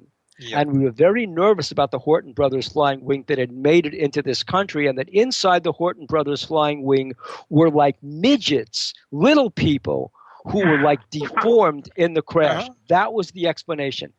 And you just go down why it could not have been a Horton Brothers flying wing. We would have Major Marcel would have recognized a flying wing because we were flying a flying wing all the way back in the 1930s. They were totally unstable, but we were flying even the B-1 and even the B-2 bombers today and the stealth fighters that are essentially bat-wing flights rely on very, very complicated computer programming to keep them stable. So it was a very unstable craft, but we had them in the 1930s. That's one. Everybody in the American public knew what a flying wing was because in 1938, H.G. Wells wrote the script and is part of the movie called Shape of Things to Come. And what was Raymond Massey flying around in that movie? A flying wing. That's two. What was the Horton Brothers flying wing made of? Everybody? Wood. Wood, yeah. And what was it powered Plywood, by? glue, yeah. Jet It was plywood and engines. glue, and it was powered by jet engines, which we knew about because they were flying. Because Messerschmitts were attacking our. Yeah, they were attacking our fighters toward the end of World War II. So the technology would have been recognized. I mean, that was ridiculous. 3, the Germans never had an intercontinental bomber. They could have. That was the one thing Hitler was screaming about toward the end. Exactly. How did it get here? Then they said, "Oh, it was a plot by Stalin and Mengele." Well, in 1947, Mengele was on the run for his life. In South America, he was actually doing experiments. This can get into some whole other territory, but he was actually doing experiments on twins in South America from the late 1940s through the 1950s. So that's a whole other story. And Stalin wanted Mengele's head. That was going to be his trophy. So no, Stalin and Mengele did not make any deal to take little deformed people and put them inside a Horton Brothers flying wing and crash it in Roswell to spook the United States. I'm going to throw this. We're going to go one at a time here. With everything that is in Roswell, I have my opinion. I'll come last. With everything that we have as far as evidence go, and there's a lot of it. Jesse, I'll throw this to you first. What's the one thing you're in court and you want to prove that Roswell happened? Give me the one thing that you would present. The reputation of the individuals involved above everything else. Denise? Just okay. Well, hold on, Jesse. No, that's good. I'll cut it off right there. That's good. That's good. So you're making the argument. So you're making the argument of credibility. That's your credibility. You know, that's actually that would have been my argument really too, because I mean, really we don't have the physical. There's nothing physical that we can touch or anything, but we know who these people were. I mean, Dad gave his life up for this country. He wasn't. He was a good person. He wasn't a person out there trying to fabricate a story for God knows what reason. It wouldn't even make any sense. He believed, he fought for this country, and his credibility and my grandfather's credibility, absolutely. Bill? In addition to the credibility of the two witnesses, the other piece of evidence that a court would have to admit, they would have to admit it because there's no rebuttal for it, would be the Walter Hout affidavit for the following reasons. One, it's an affidavit made in contemplation of death. And under the rules of federal civil procedure, the federal rules of evidence, affidavits made in contemplation of death have a very, very high evidentiary value because you simply don't lie when you're looking at your own death. It's, a small thing, but that's how courts regard it. That affidavit itself, even if nothing else, would have been enough to say, boy, this was real because we had an affidavit in contemplation of death affirming this event. I go with the press release. That's what I base. I go with the press release, and certainly Major Marcel, if that press release was not true and it was a weather balloon, I think he would have stopped it, or he would have gone in to the radio station and to the Roswell Record. What was the name of the newspaper? The Daily Record. Yeah, the Daily Record, and refuted. So I go off of the press release. I think that was based on fact, and they knew what they were releasing. So, and when you say we don't have evidence, no, we have that press release. That's very true. That's hard evidence. But remember the government retracted that press release. There were two press releases. One was Army recovers flying disc outside of Rodwell, and the other was it's a retraction of that story, and it was a weather balloon. Yeah, but we have to go back to the very, very beginning. And the press release is what happened first. I mean, everything else happened after the press. Everything else, the retraction, the flights to Wright-Patterson, everything else happened after the press release. The press release was immediate. And that's correct. First, there was a meeting. First, there was a staff meeting because it was at the staff meeting that Roger Ramey directed Walter Hout. He directed him through Blanchard to write a press release admitting to the crash at Roswell. That was part of the setup to double-cross Major Marcel and make him fall on his own sword and admit it was a weather balloon. So, I mean, yes, you're absolutely right. In fact, Stan has even said, what cover-up? The Army admitted they got a flying That's disc right. in Roswell in the moments after the crash. That's exactly right. And in today's courtroom, you know, we all watch CSI. Okay, Of course. so we all watch CSI. We all watch 24. In today's courtroom, it would also be the memo that Ramey's holding in that photograph. And when you look at that with Forsynick, you know, evidence today, I would present that too as well. And you'd present the Nathan Twining memo, and you'd present the testimony of Dubose and Hout and all the others, and you would also have General Shogun. So you really have a body of evidence that corroborates the actual press release. Where has everything, as far as you guys know, is everything just still at Wright-Patterson? You know, the debris. Personally, I think it's in more than one place. I think some people, like with a lot of money, probably got their hands on. I'm thinking just so they want that technology, they want to learn about it. Yeah, I'd agree. I think that's right too. I think the way the project was, at least at one point, it was probably, you know, went to the best of the best in different areas, which would have resolved in going to more than one location. But Bill, I have to ask you this, and I'll ask you this for Jesse and Denise and the audience.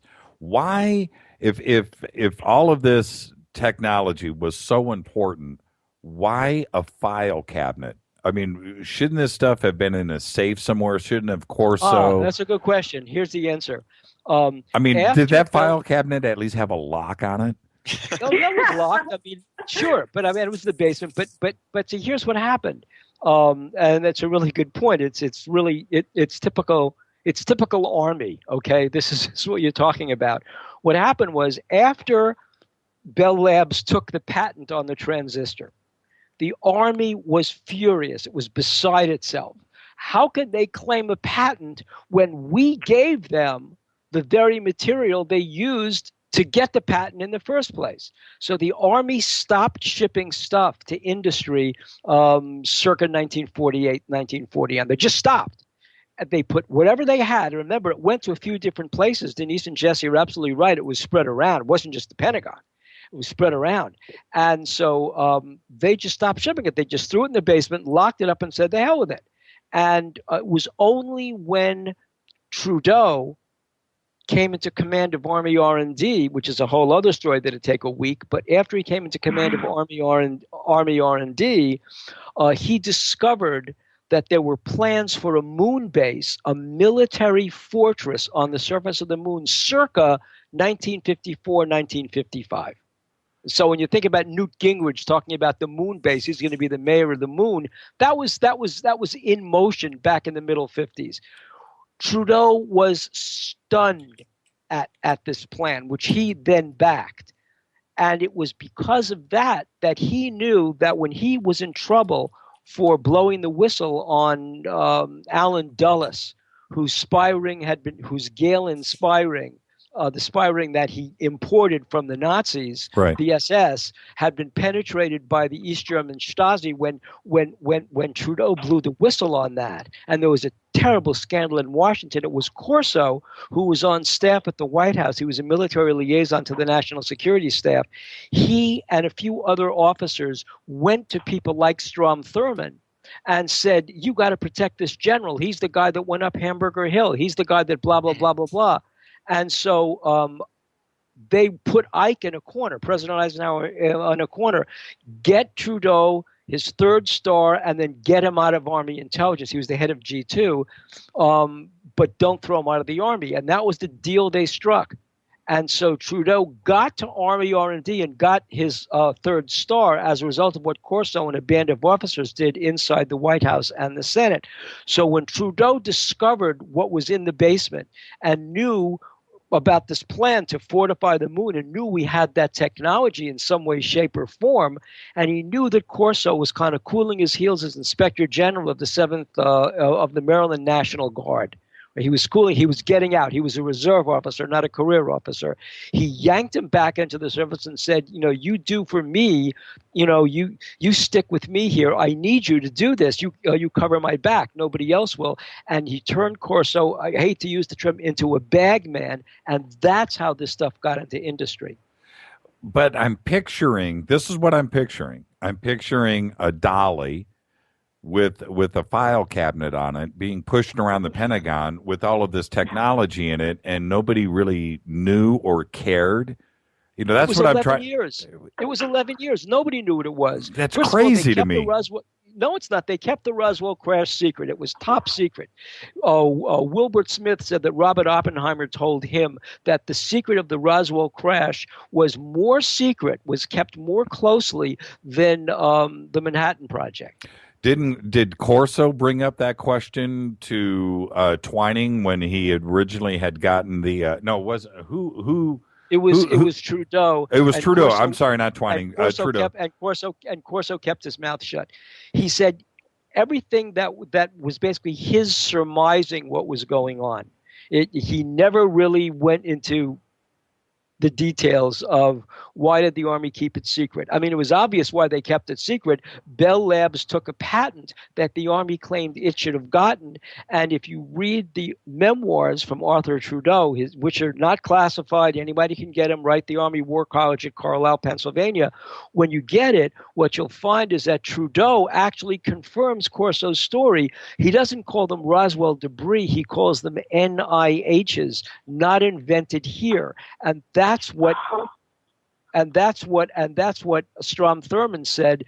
If you want money for this, he said to Trudeau, if you want my money from the Senate, you can't keep the patent. The patent must go to defense contractors. And let's just call these NIHs, not invented here. And that was how they referred to this debris. It's all in writing. It's all in black and white, and it's not classified. Yeah, what I'm trying to say is I'm shocked that the military and the Pentagon would treat something that important like that, in a file cabinet. It makes sense. I believe it, but it's just it blows my mind.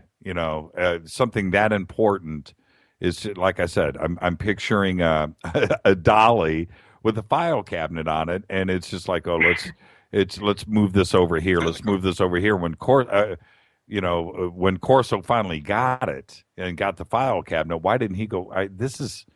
This is how you're treating something this important. That's the part. Corso opened it. No, Corso opened it up and said, "There's nothing but debris in here. There's just junk. There's dirt." And he was filtering through this stuff and said, "What's this? What's this?" Right. And that's how he discovered what it was. And he didn't know what it was. Corso was an artillery officer trained as an intelligence guy. That's what he was. He was really more CIC than he was anything else. And so he's counterintelligence corps in Rome during the war. And really, I mean, he didn't know, but he had people that were working in Army R&D, most notably Herman Oberth, who came over in Operation Paperclip, who was able to help him identify some of this stuff. And remember, Oberth, who was a Nazi, Oberth actually wrote an article in, I forget what magazine it was, some Atlantic something, not the Atlantic of today, but some Atlantic magazine back in the 52 or 53, in which he basically came right out and said, flying saucers are real. We know what they are. We work with them.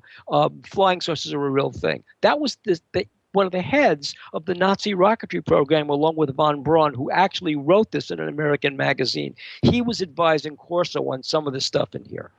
What about the, and I'm sorry, Denise and Jesse, but I love it when please. I told Bill earlier today, too. I said, Bill, 15 minutes, pal. 15 minutes. Oh, I'm actually enjoying this. No, so Bill is the best. Bill is the best. I love it. Hey, Bill, what about the lens, from the EBE? How was that preserved? Well, what happened was they supposedly it was in formaldehyde or something, was in some liquid, and Corso literally took it to Fort Belvoir. And so was it like was it in a jar or something? It was in a container. In the file cabinet. In the file was in a container. Okay. I'm not making light of this. I'm not making light. They treated. First of all, they didn't know what it was. A. Right. And B, it was treated like junk. And C, nobody was allowed to talk about it. All they knew was there was this file cabinet, this multi-drawered file cabinet in the basement of the Pentagon holding this stuff. These two staff sergeants brought it up on a dolly. They didn't know what they were doing. It was locked. They couldn't get in. Trudeau opened it up, and bingo, he said, this is what you have to work on, Phil, and you better work on it, and because other people want it. And so the real story, I mean, what got Corso worked up about this thing wasn't the fact that it came from Roswell. It was that the CIA, his mortal enemy, the CIA and the KGB wanted this stuff as well. Stalin went bonkers after the Roswell crash. That's why the story about the Horton brothers flying wing and Stalin and Mengele is ridiculous, because after the Roswell crash, Stalin went so crazy, he flooded the American Southwest with as many KGB people as he could. Hey, back to Jesse and Denise.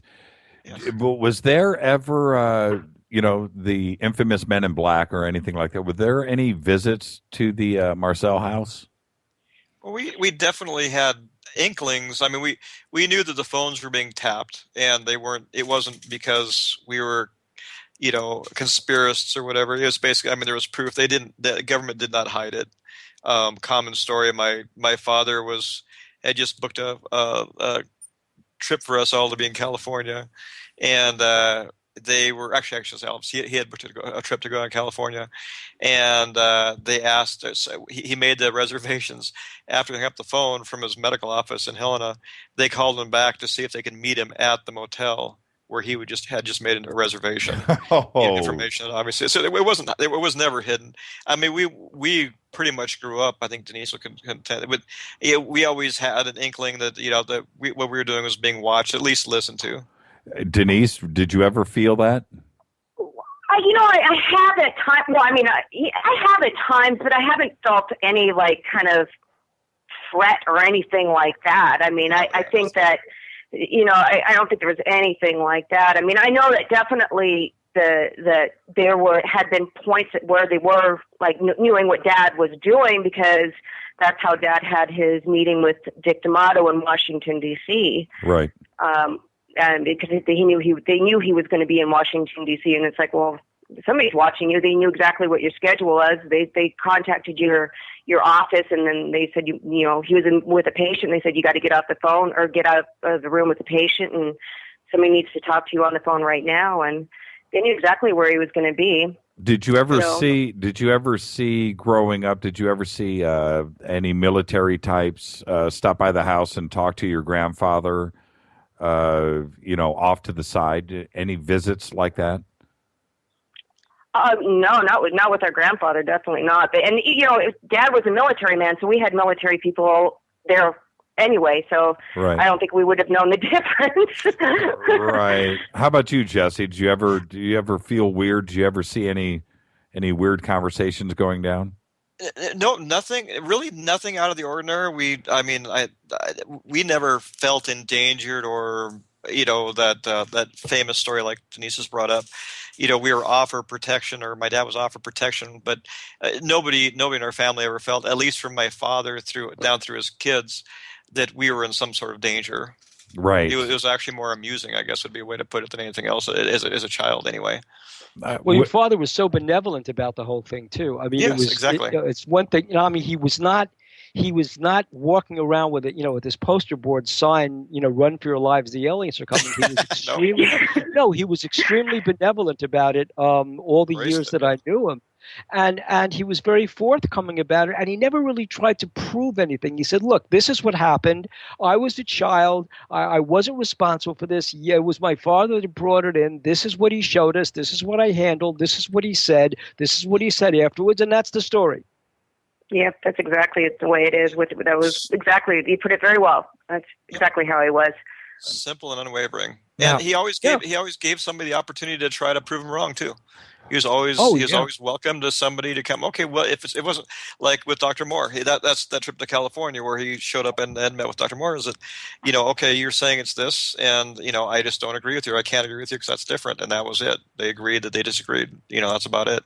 But completely, he was always welcome to hear what anybody's opinion was. He did have his detractors. There were a few people out there that tried to discredit him, but he was a very, very hard person to discredit. This well, here's the thing. At the end of the day, with him too, he was like, I already know. I don't have to prove anything to anybody because I already know what I saw. I know what it is. I'm going to throw this question out to all three of you. Let's do Jesse first. This just came in from Method of Signaling on Twitter. With all of the theories, what actually brought the craft down? The biggest question of all, and inside our family, we never, I shouldn't say that we really don't talk about what brought it down. Just that it came down in a very safe place, not to hurt any of us or any structures, that kind of thing. I've heard across the board other UFOs crashing into each other, lightning, destabilization of some kind of a field that kept the strength of the vehicle. And if I could just contemplate an idea that, well, if maybe these vehicles like some of ours aren't that terribly strong, maybe there is some kind of a field that keeps that protects them, and then maybe something as simple as lightning upset it and it just passing through the air fast enough just kind of broke up. I don't know, but nothing specific. Bill? There are a bunch of theories. One is, of course, it was a collision of two crafts in the midst of a lightning storm that broke up their navigational systems. If you talk to John Lear out in Las Vegas, he describes what Bob Lazar told him about the propulsion mechanism of the craft, and these craft do generate an envelope around themselves, and that always bothered me about the Roswell story. It's like, was their technology so limited that a bolt of lightning could bring them down when a bolt of lightning wouldn't bring down a regular aircraft? Mm-hmm. So I tend to not put much stake in the bolt of lightning story for that reason. Supposedly there were these craft that crashed. One landed over on the plains of San Augustine. There was an escape pod for the other craft, and that's why there were these two crashes 75 miles and then 40 miles out of Roswell, two separate crashes. And so I tend to go with Tom Carey's collision theory. Denise? Well, I think I agree. I don't think it could have been a lightning bolt. That just doesn't make sense that you could travel that far of a distance and a lightning bolt would take you down. Right. Yeah, if I were to I would say mechanical. There was something mechanically went wrong.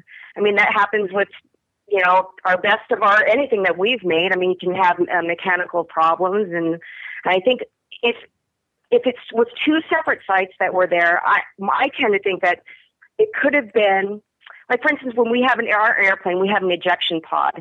Maybe that's what happened with that. The thing exploded, and they had an ejection pod, and that's maybe what went out 75 miles or what out, however far it was that they said that the second craft could have been. Mm-hmm.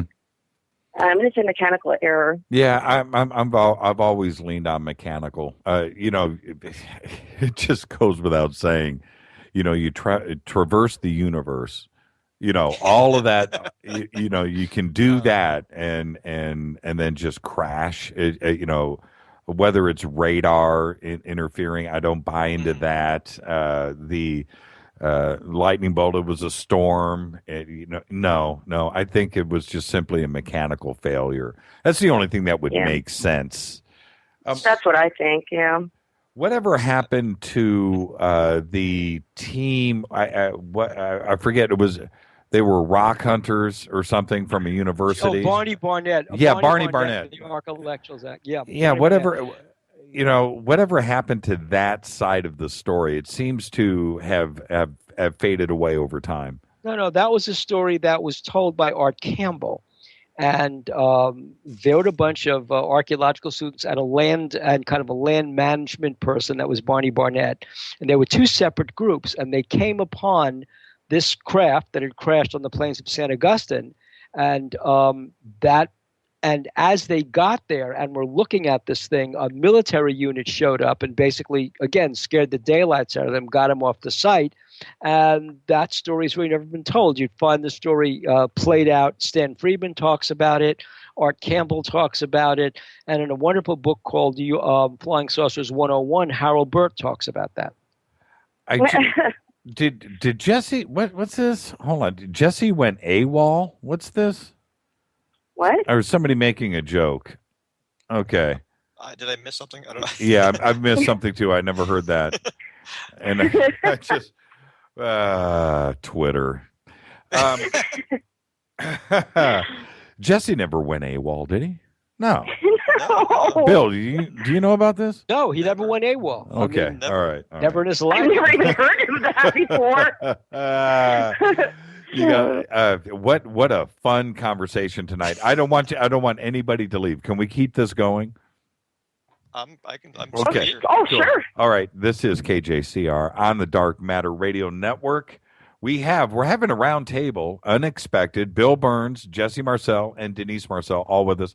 Oh, by the way, Denise, it was you that put me in touch with Jesse, and I want to thank you for that. And Jesse's, I will throw Jesse under the bus. He said that you didn't know who you were contacting. I find that hysterical. Oh, thank you. Oh, man. There you go, Jess. Hey, listen, I've got a call coming in from one of our Fadernauts. It is Dino. I'm going to let him join in really quick. And Dino, you're live with us. Say hi to everybody. Hello, all. I didn't know if you'd even take the call. I don't want to interrupt the flow, but I have one question. Well, go, Dino. Okay. Any of you three that are there, is there any evidence that the beings on these craft were either android, artificial, or were they living entities? And I'll take the answer off the air. Talk to you later, Jimmy. Yeah, thank you, Dino. Can I start? My father proposed that these were actually clones of some kind, and maybe born in flight, which would make them, of course, biological. Everything I've ever heard or whatever was that they are biological and not some kind of a robotic entity of some kind. That's an amazing observation, and I have to ask you this: did he expand on that, and why would he come to that conclusion? He was a thinker, and all I could say is that probably after years and years of personal introspection and thought, he just. That was one of his ideas was that it was his feeling that this might have been a one-way journey for whatever this was, mm-hmm. and that these things were born on, or at least, they were on flight and they would never return home. Bill? Phil Corso told me about an autopsy that was conducted at Walter Reed Army Hospital on these entities. There was also a set of experiments that were being done both at the Roswell base, but more importantly at Wright Field in 1948. And what Corso said was that these entities did not have a digestive system. They had no alimentary system at all, which meant that they did not eat. They did not ingest food. And that they literally were androids. They were not metallic objects. They were biological entities, but they were biological entities that literally were clones of one another and were engineered for a specific purpose. They had scouting and retrieval missions, but they didn't eat. What did they breathe food? They breathed. No, they just had no need of sustenance. They were not human beings like us. They looked like us, but they were literally, they had been created, manufactured, engineered for the sole purpose of carrying out these missions as pilots of the script and then retrieving whatever they had to retrieve. But they had no digestive system. They didn't eat. They didn't need nourishment. They didn't drink. That doesn't make any sense. It's fantastic, but it doesn't make any sense. Obviously, they couldn't have cells because cells need to have some kind of energy. You have to have energy. To stay alive. Yeah, right. Energy's got to come in and burn. They had energy, right? But they didn't need food the way we talk about food to create oxygen to flow through the cells. They basically, whether they were electrically powered, whether they had a charge on them, whatever they had, they just didn't have the same kind of digestive system mechanism that human beings have. No need for toilet paper. What a perfect world. Hey, wouldn't you think that these things could have? Go ahead, Denise. Well, wouldn't you think that these could have come down from? I mean, it sounds like it would have been. It wasn't a very big craft that came down. I mean, it wasn't big. So couldn't it have been something that was like almost like a drone from a larger ship that would have been way out further, that would have been coming down in and doing a survey? And I don't think they could have been biological. I don't even know if there were. It's really hard. I just don't even know if there were aliens that really came down with it, because Grandpa said he never saw any. And so, but that doesn't mean that there weren't any, but he always said he never had seen any of the aliens anything that came down like that. I always tended to believe that it was maybe a drone that came down. Well, what Walter House said he did say he. Oh, I'm sorry. It was in the hangar, Jesse. Is what Hout said was that he saw the craft itself being laid out on a deuce on a flatbed, because they were going to truck it out of Roswell, and then he saw these. They looked like corpses on stretchers, on gurneys in the hangar, and so Bull Blanchard held his hand up about 4 feet high to indicate how big these were. So Hout definitely says there were entities that were in that craft that had died. Well, and there's and Grandpa, and if I refer, he said, yeah, well, he didn't see them. He did talk about how the people that were involved, you could believe in them, that he believed in what their stories were. And I'm just taking that second story out, that if he believed in the people saying there were alien bodies of some kind, then he believed, at least through them, that had happened. So your father referred to the same story, that there were people from the debris field who basically said there were entities there. Mm-hmm. Adam Go Rightly just tweeted, check this out. He said, Adam. He just says, Adam's great. Maybe the mission of the Roswell craft was to crash. That is not the only person that said that before. Kevin exactly Randall, right. I think, believes that one. I've heard that before. Now, the question is, and you can ask my friend Adam Go Rightly about this, why in the land of conspiracy theory does he think that was the mission? I have my theory. What does he think? Mm-hmm. Well, Adam's my friend, Bill, first. He's my friend first. He wrote for me. Oh, goodness. Still to this day, when Adam was on the show, still one of my favorite shows. But back to your point, Denise, about it being, from a mothership or a scout craft. Right. I don't necessarily. That would be the easiest. If we go to the original ETH and we talk about the original hypothesis, that would make sense.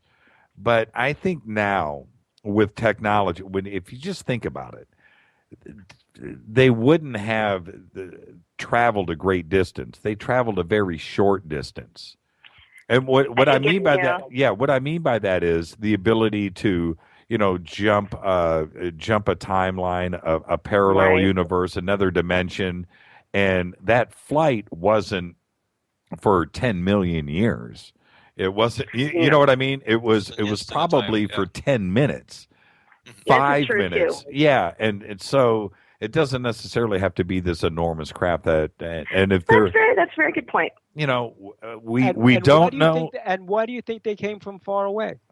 Well, that's my point. We don't know. That's an assumption. You don't know. I mean, they could have literally been here, are here, undersea, and they could have been here and they could have been surveilling us for years. And that's one of the reasons they were hanging around Roswell, was because that was one of the places from where we launched a nuclear weapon. And they were hanging around nuclear sites as early as 1945. Yes. Adam just came back with the entities on the craft were sacrificed. The mission was designed to pass on technology. And Adam, my friend, played this out. How has that pass on of technology, if you really want a conspiracy theory, how has that involved us today? I mean, I have my own theory about that. And this is the thing. I think everything is intentional. So, and I'm in agreement with Adam. And, in that, okay, look, let's put our feet back on the ground here. They have known that we are here for a long, long time. The window between 1900 and 2000 is 100 years, which is an absolute blip atom on the timeline of Earth, being 4.5 billion years, or the age of the universe in general. That little tiny slice of a window, 1947 for it to land here, yes, absolutely intentional. They know our progress of technology, and this is what blows my mind. And digest this for a second. 1900, dirt roads, horses. Okay, here we are in 2,400 years later, and look where we are today. Now, if you take that and you slice that in half, where are we? We're in 1947. So look where we have come from 1947 to today. Just think about that for us. Just think about that. It is. And what is the major change? What is the major change? The major change in the way human beings interact, think, do their jobs. What is the biggest change post 1947? Fly a mission, Bill. Drop a bomb right now. What is it? It is basically the integrated circuit and the silicon chip. We didn't have that before 1947. We have it now. And that has changed every aspect of the way. How many times have any of you gone someplace, tried to do something, and somebody says, "Oh, my computer won't let me"? If you were going to seed a planet, to make a fundamental, a tectonic shift in the way that planet functions, you're not going to bomb the planet. It's not going to be the Battle of L.A. You're not going to send some plague across the planet. It's not going to be Terminator.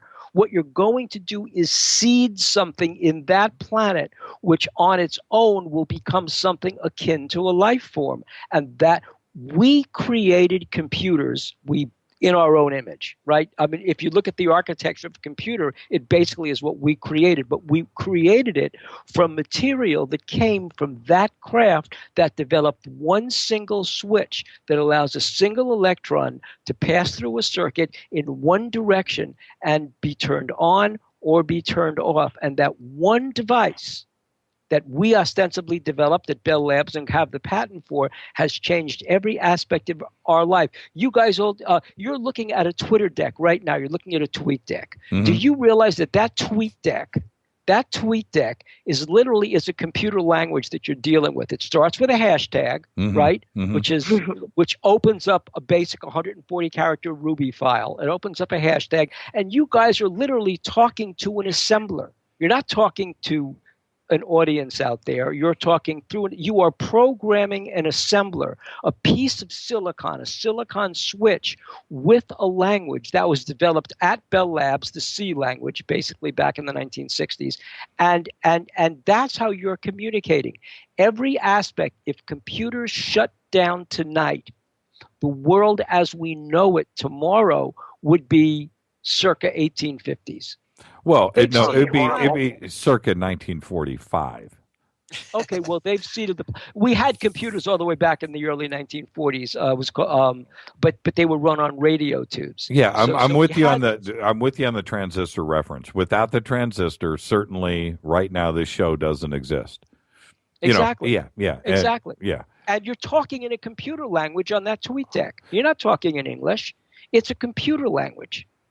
That's what's so fascinating about it. It is fascinating. It looks like English, but you're literally talking to a language that's manipulating a piece of silicon and assembler, and that's what's making the whole thing work. And if I were going to seed a distant planet, or actually a planet where people that I'd created were on, I would seed it with a piece of technology that would transform them. Yeah, and not only that, Bill, yeah. you bring up a really good point, and I kind of alluded to this earlier when I said without Corso, without 1947, take out Roswell, take out, but the leap that we have made since then, it's extraordinary, and not the things that don't involve the transistor. When you talk about Kevlar, when you talk about night vision, when you talk about fiber optics, yes.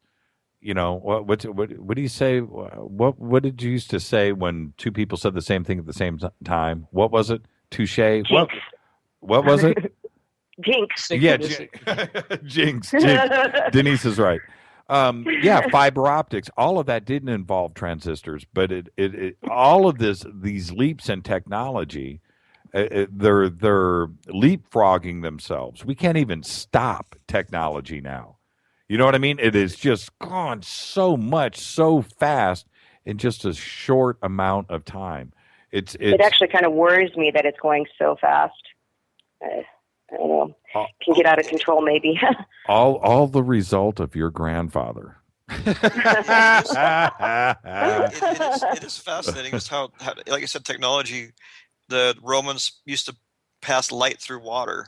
And then, Roswell happens, and all of a sudden now we're passing it through glass and being able to transfer useful information. And, it happened in an instant. I mean, the basis of it has been around forever, just like the transistor, the concept, but it's solidified right afterwards. That a new way of thinking was created from Roswell. Even if it wasn't the exact technology, it was definitely a new way of thinking.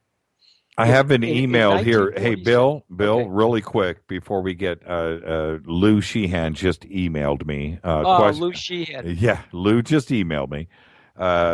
What, if anything, does Bill disbelieve about Corso? Oh, there's a lot I disbelieve about Corso. I mean, basically, when I was hired as a literary agent. I was representing an FBI assistant director whom I brought to this motion picture company in Los Angeles. So this had nothing to do with UFOs. Bringing this guy, they didn't want to do. This was the guy who basically wrote the book that became the movie Summertime. It was Bill Romer, and I knew him. And because I was a true crime writer, I am a true crime writer. And the company said, "What do you think about this guy who claims?" And they hired me first as an editor to edit a number of manuscripts, one from a CIA station chief, another from Jim Sanders, who wrote the book The Downing of TWA Flight 800, on missing POWs, on MIAs from the Vietnam War. And Corso had been testifying at the Robert Dornan hearings on the... Welcome back, everybody. Fade to Black, only on the Dark Matter Radio Network. This is our Roswell special. We do have Jesse Marcel, Bill Birnes, and Denise Marcel. We're all back. Everybody here accounted and present? Hello, everybody. Yes. Okay. Hello. You got to love it. Right when we're in the heat of the moment. Absolutely. It just makes you feel that somebody else is listening, doesn't it? Everybody's That's laughing so but Bill. Bill's like par for the course. You have no idea the types of strange people that have crossed my path ever since the day after Roswell came out. No idea. I can only imagine. And, all three of you have been, stirring the hornet's nest for quite a while now. And I can only imagine. Things like that happen on the show right at critical moments. It's not during a commercial break. Do you know what I mean? It's not during. It's never. It's always at critical mass. Bam! Something happens, and I find it hysterical. Somewhere, I do. I find it hysterical. So I brought everybody back on so we could say good night properly. Keith did say that we could go an extra 5 or 10 minutes if we needed to. I'll leave that up to you guys. But again, thank you. This has been an absolute astounding evening. I've had a great time. Well, I want to say thank you too. Oops, sorry. It's so great listening to everybody's conversation and Jinx. No, I agree. I'm honored to be talking to both of you guys and Denise, of course. So, no, thank you. This was wonderful. I'd look forward to doing it again sometime. Well, this is the great thing about this show is there isn't, and I say it every night, but what is to the new listeners to this show, Bill is acclimated to it. Jesse, you've been on before. Denise, you're a first timer, but this is just a conversation. I don't have a list of questions in front of me. I never will. I won't do that. And we talk about things that nobody else will talk about. And I hope to always get stuff out of Bill that he hasn't shared before, or you, Jesse, that you haven't shared before. And there's only one way to get to that, and that is free form. I agree. It's very comfortable. I agree. It's like let the conversation go where it's going to go. Yeah, Bill's used to it. Well, right. That's how we. That's basically how we did. How we do future theater and how we did UFO Hunters. It was really a conversation. So what you're telling everybody is I've plagiarized. Yeah, you've poached. You poached is what I'm telling everybody. Coach. I give credit where credit's due, Bill. Trust me. I give credit where credit is due. Again, thank you. Now, really quick, we'll go ahead and end on time tonight. Thank you, Keith, for offering us an extra 10 minutes. But really quick, Jesse, what have you got going on in the quick near future? Some exciting stuff. Working with a museum in Las Vegas, looking to go down to South America. A recent crash of something happened down there, and we're going to go down and investigate it. They have all the debris to it, so it's pretty exciting stuff. Oh, where in South America? Southern Argentina, actually. Really? Yeah. We got carte blanche to go down and check it out. So, with the Air Force's Aerial Anomalies Division, so it sounds pretty interesting. We'll see what happens. Has there? Wait a minute. Stop, Jess. Stop. Have they retrieved a craft? Yeah, pieces. Really? Bill, do you know about this? No, I did. I knew there was a recent story about something in Argentina, but I didn't know they'd retrieved anything or that they had any debris. There's debris. It's amazing stuff. I always keyword. It's like it has science fiction like properties. In Uruguay, there was a recent crash into a river by something that was huge, littered like a mile of a river. All debris strewn for like a mile, just crazy. So yeah, we're lucky enough to get in firsthand on a lot of this stuff. So we're working on putting together a team to go down there and scientists actually to go down and check it out. Well, when you go down, we'll bring you on the show live from Argentina. That is a distinct possibility. If we want to put something together, I mean, we're working on it every day. Bill's busy over future theater. You don't want to do his show. You want to do this one. He's so busy over there. He just doesn't have the time. But Jesse, yeah, you got to come on the show. Bill, what have you got going on? Well, I've got to deliver a manuscript for the Mickey Rooney book that we know about, the Mickey Rooney biography. I'm doing a book. It's called Psychiatric Criminology. It's literally a medical book for police and first responders on dealing with the mentally ill and dealing with things like the militarization of police. And I've got I'm working on the editing of the UFO Hunters Book 2 manuscript. And then some friends were going to do a small documentary up in the Lehigh River Valley where there's supposedly some kind of a portal and things are coming in and all kinds of orbs and people are seeing strange creatures. And so we're going to go up there and do some filming. Denise, what have you got going on?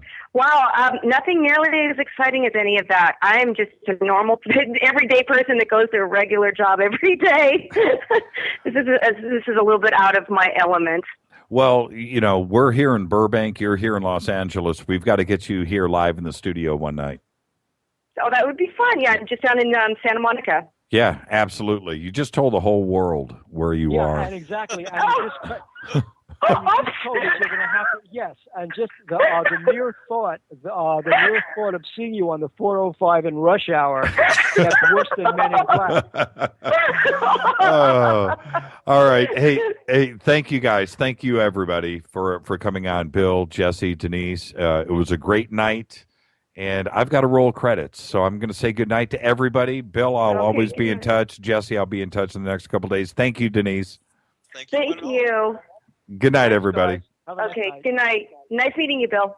Nice meeting you, Jimmy. Okay. Thank you. Good night, everybody. Okay. Bye. Fade to black, and that is why we do it. Thank you, everybody, for coming back online and putting up with that. Like I said, it's always so funny. It never happens during a commercial break, only during critical mass. Thank you, everybody, all of you Fadernauts, everybody participating in Twitter tonight. Thank you for the email question, Lou, as always. Thank you, Dino. It's never a complete show without Dino calling in. All right, coming up next, Skywatchers Radio. And am I reading this right? Robert Morningstar? Man, I'm going to hang out. That's what I'm talking about. Special thanks to Keith Rowland and Art Bell. Fade to Black's executive producer is Rita Kamarian.